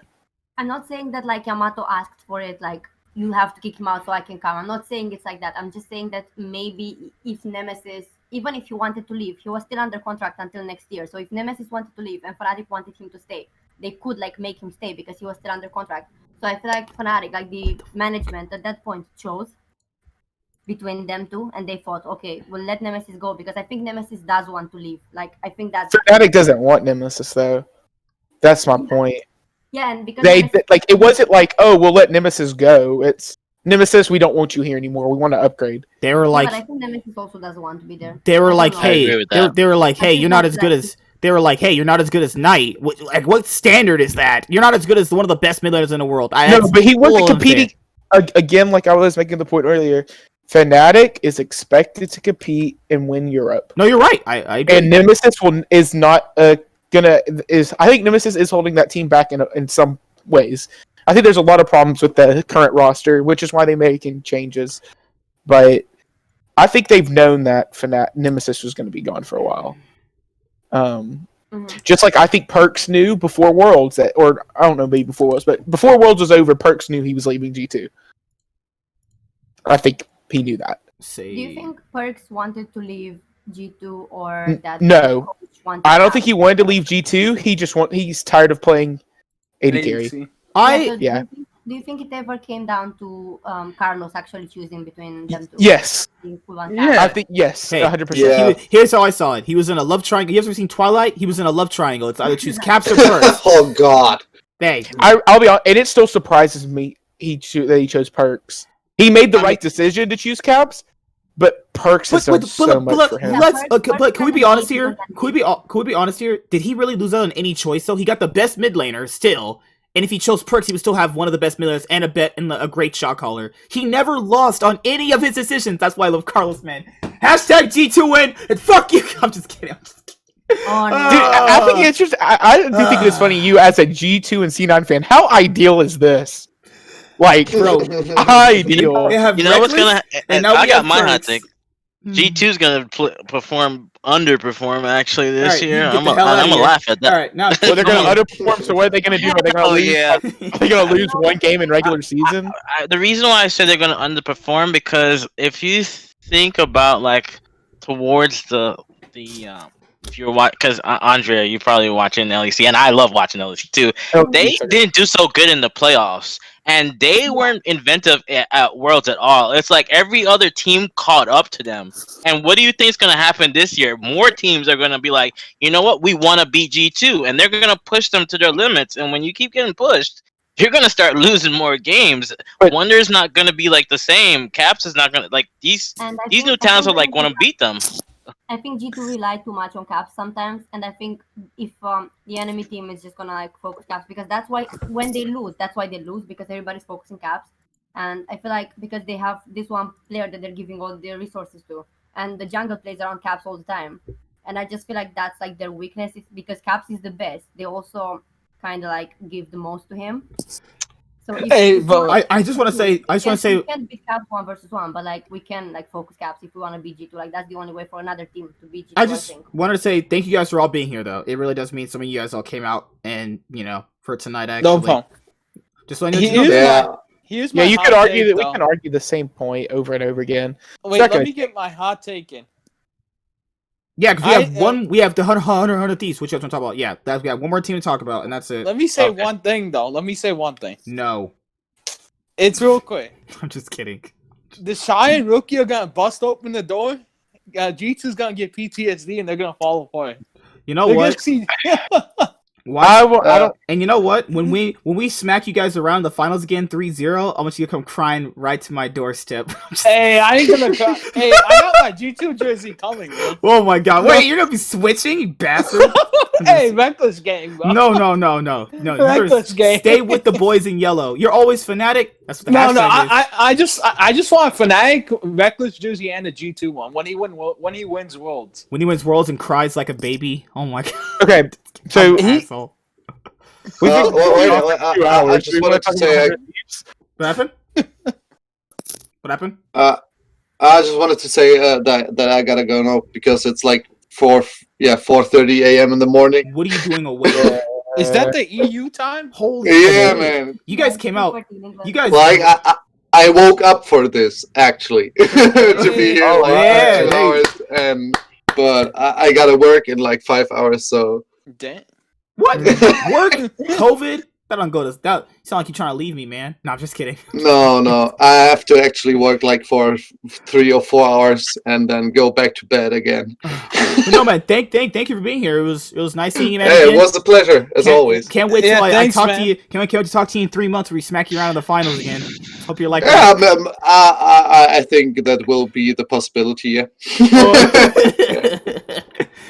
We will take good care of Rekkles, man. I promise. Caps and him will take. I care of hope it. so, man. I wish him the best. Like actually.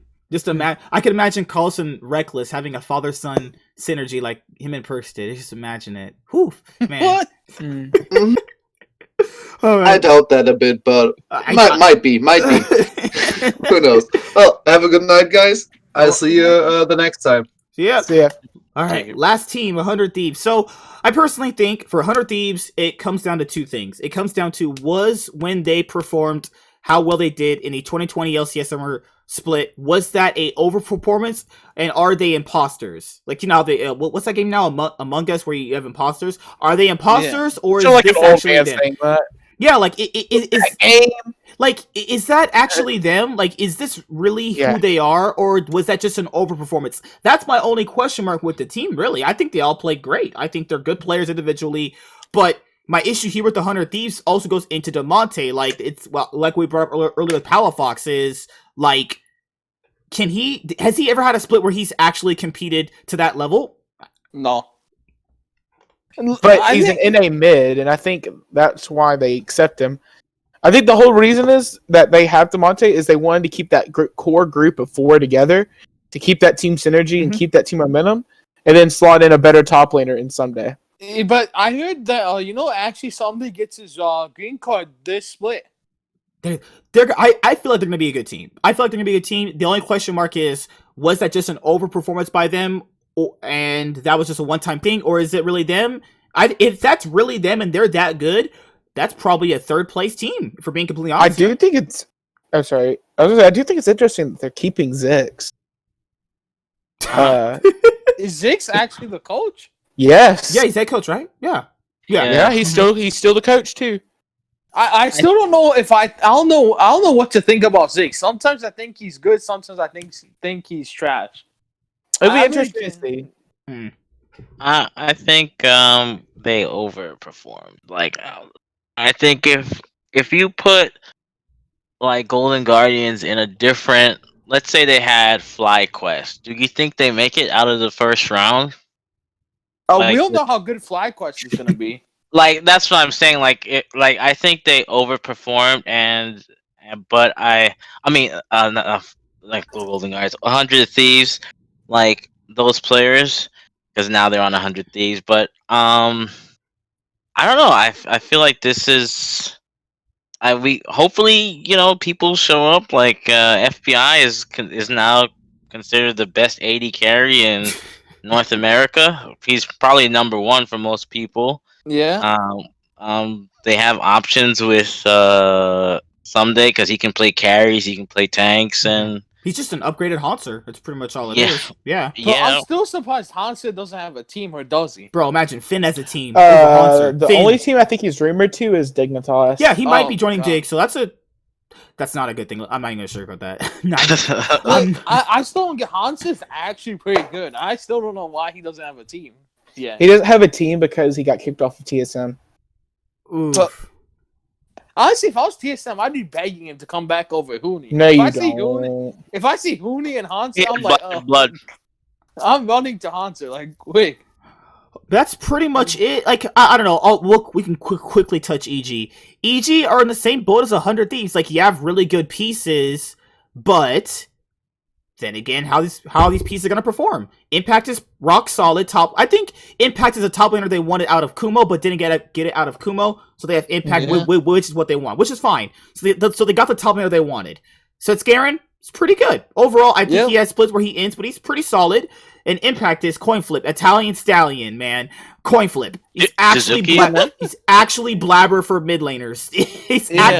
So he's not bad, but when Jizuke pops up, he's pretty good. Lost. Who's their bot lane? Lost. It's the rumor is it's Lost and Ignar, right? Yes. So with Lost, I haven't seen Lost since 2018 Echo Fox, right? So but he's played good in Academy, so maybe he's come back and he's pretty good. Question mark, right?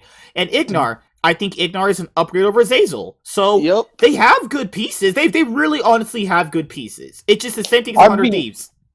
The only piece I don't like is Lost. I can't remember one good thing he did. Nothing, but play Varus and get overrated. But he's talent. He's talent, that's something EG is worth taking a risk on. Is he washed up talent, or is he actually? How was he washed? He hasn't got a chance. He's young. He's only just had the one chance on Echo Fox. Other than that, but he came in so late. It's hard to call that a chance though. Too. I don't think they have a bad team. I think they're in the same boat as 100 Thieves. They're roughly outside of fourth. They're like that fourth place, potentially third place if it all clicks together. It would be interesting to see if there's a rumor they could still go after Nemesis. So it'd be interesting if that was the case. Imagine if they had Nemesis. Oh my god. You can imagine Nemesis flaming. Didn't they just extend Jizuke's contract? Dude. No. Dude, I remember there was the rumor in the offseason, but they could have got Nemesis. I don't want to see Nemesis here. He's going to actually lose his brain. He will. I think Nemesis is going to go to... I think from my theory is that Nemesis is probably going to go to Misfits because they got rid of Fevabin and they don't have a mid laner at the moment. They got a mid, didn't they? They actually they're going for the rookie mid. They have a rookie. They signed a rookie mid, actually. Yeah. Oh, yeah. Oh, God. My bad. Yeah. Nemesis, Nemesis got to play on Team Vitality, dude. Hey, it is what it is. I think they take the... Isn't no Vitality sticking with that one guy? Well, he could play on XL. Alright, I don't wish that on my worst enemy. XL almost took Fnatic out of the playoffs, so I don't know about that. Hey, Young Buck hates him. I don't know, like, what team could Nemesis go to? Like, Team Vitality and XL, especially Vitality. Outside of that one stint with Yamato Cannon, I'm being honest, dude, Vitality have been gutter trash. Like, I would not wish him to go there. XL's not bad, but they already have someone. Misfits have somebody. Schalke are keeping Abadage. I think they should swap Abadage out for Nemesis. I don't think it'll be that bad. Abadage was actually good the last half. No, yeah, you're right. Yeah, you're right. Fuck. SK Gaming have a new lineup. No, he really can't go anywhere. Mad Lions are keeping Humanoid, and Rogue is keeping Larson. Why would you get rid of those two? So, it's down to LCS Academy for you. I mean, I'm looking and they don't currently have a mid laner for Misfits or what I'm seeing, but I mean, I guess we gotta wait for the signings. But yeah, it's only Vitality and XL that I could think of that he can go to. No, XL is a 0% chance because Young Buck hates him, and Young Buck even said he hates him. So I don't know if he's gonna be on XL. No, but guys, if he doesn't find a team, he will still get paid for this year because he's still under Fnatic contract. So if Fnatic doesn't give a buyout with the contract, he will still get paid even if he's like not doing anything for this year. So Fnatic might actually move him to like Academy or some other shit. You know what I mean? Because his contract is not up yet. So Fnatic can just like nullify the contract legally. Why can't do that? Why did they ever play Magic Felix? I feel like they should have given him a chance. He has anxiety. He didn't want to play on stage. Oh yeah. Sorry. Oh god damn, man. It feels bad. Like he didn't get a chance. He's actually pretty good. Like I agree. Account in Challenger with 5 different roles. Like that's insane. I could barely peek Challenger one account. Imagine having 5 of them. Hey. Yeah, every single role. Wait, you're a Challenger too, bro? Oh, he's not. I peeked that Challenger. Yes. I said you don't need to ask questions. Just accept it. Hey, I'm playing in the LCS next year, so get ready. I will play first. I'll be Fnatic's water boy if they let me. You can be my water boy. You guys are not going to get crown shot.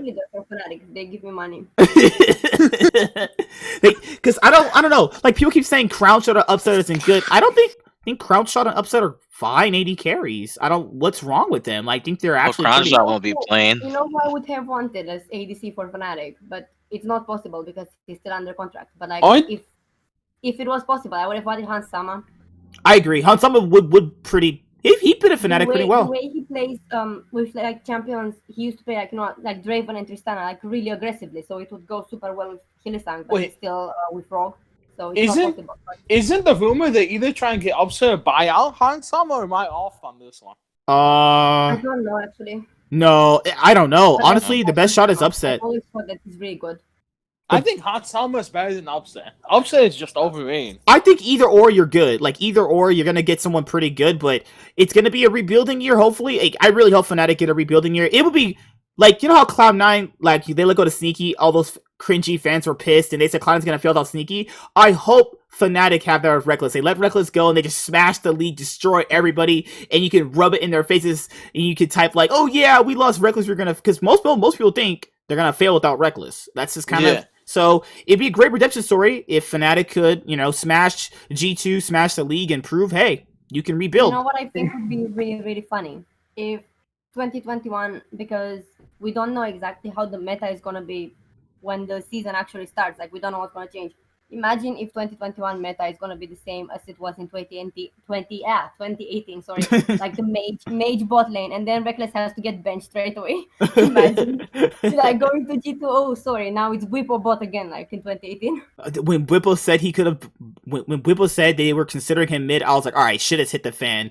Please, actually, like, oh my god, like, I don't hate Whippo. I think he is kind of like a clown. It's like how he portrays himself, but he's not a bad person. There was never a world where they were ever gonna play him mid. I was like, I heard that yesterday. I was like, what? No way, get the fuck out of here. Well, they actually have tried him mid before. Dude, I'm being honest. They probably did that just to make him feel, but they were never gonna put him mid lane. That is, you are actually gonna be 10th place. If they said after Caps left, like if they said after Caps left that we're gonna get Whippo to play this, I would have actually believed it, because for that part of the year, like 2018, we both played like Swain, Ryze, like on bot lane. So he could have played like tanker champions on mid at that point as well in the meta. But now in 2020, he didn't play any of these champions for a while. So obviously he wouldn't be as good. But in 2018, I would have believed if somebody said, okay, Whip was going to be the new mid. Like I would have been like, oh, okay. But I feel like now that ship has sailed, it's too late. Even in the Fnatic group I was a part of, they were crazy for Hylissang. Like, are we every single post, like every 2 minutes was like, are we gonna sign Rekkles and Hylissang? Please, I love them so much. It was like, god damn, like, I don't know what to do. Like, I don't know. People are just so in love with the fact that they have to keep these players that they can't go anywhere. And it's like, you can't, I don't know. Like, well, at least wait, Hylissang has the 1-year contract now. Hylissang has so much hate though, and now everybody's like, please, Hilly, stay. Like after the whole flame, like, why? Dude, Fnatic fans are bipolar. Like I think Fnatic fans just want to have a scapegoat for everything, and I just don't think it works that way. It's a team game. You can't always like blame it on one person. Someone said, "Hey, way of life. Hey, I'll make one challenger right now. You make two? All right, let's do it. I got a patented Jana mid. Is that good? Okay, let's go. FNC Uzi. Fnatic Uzi confirmed. If there's one thing I'd like to see though from Fnatic is because I do like watching Bippo because I'm a top laner fan. I would like to see them play top side now, because Rekkles did get a little bit of attention from Selfmade a lot, and Bippo is one of those people that I feel that can snowball from the top lane, and his champion pool is vast. Yeah, very vast. Hey, have you guys been to the EU LCS?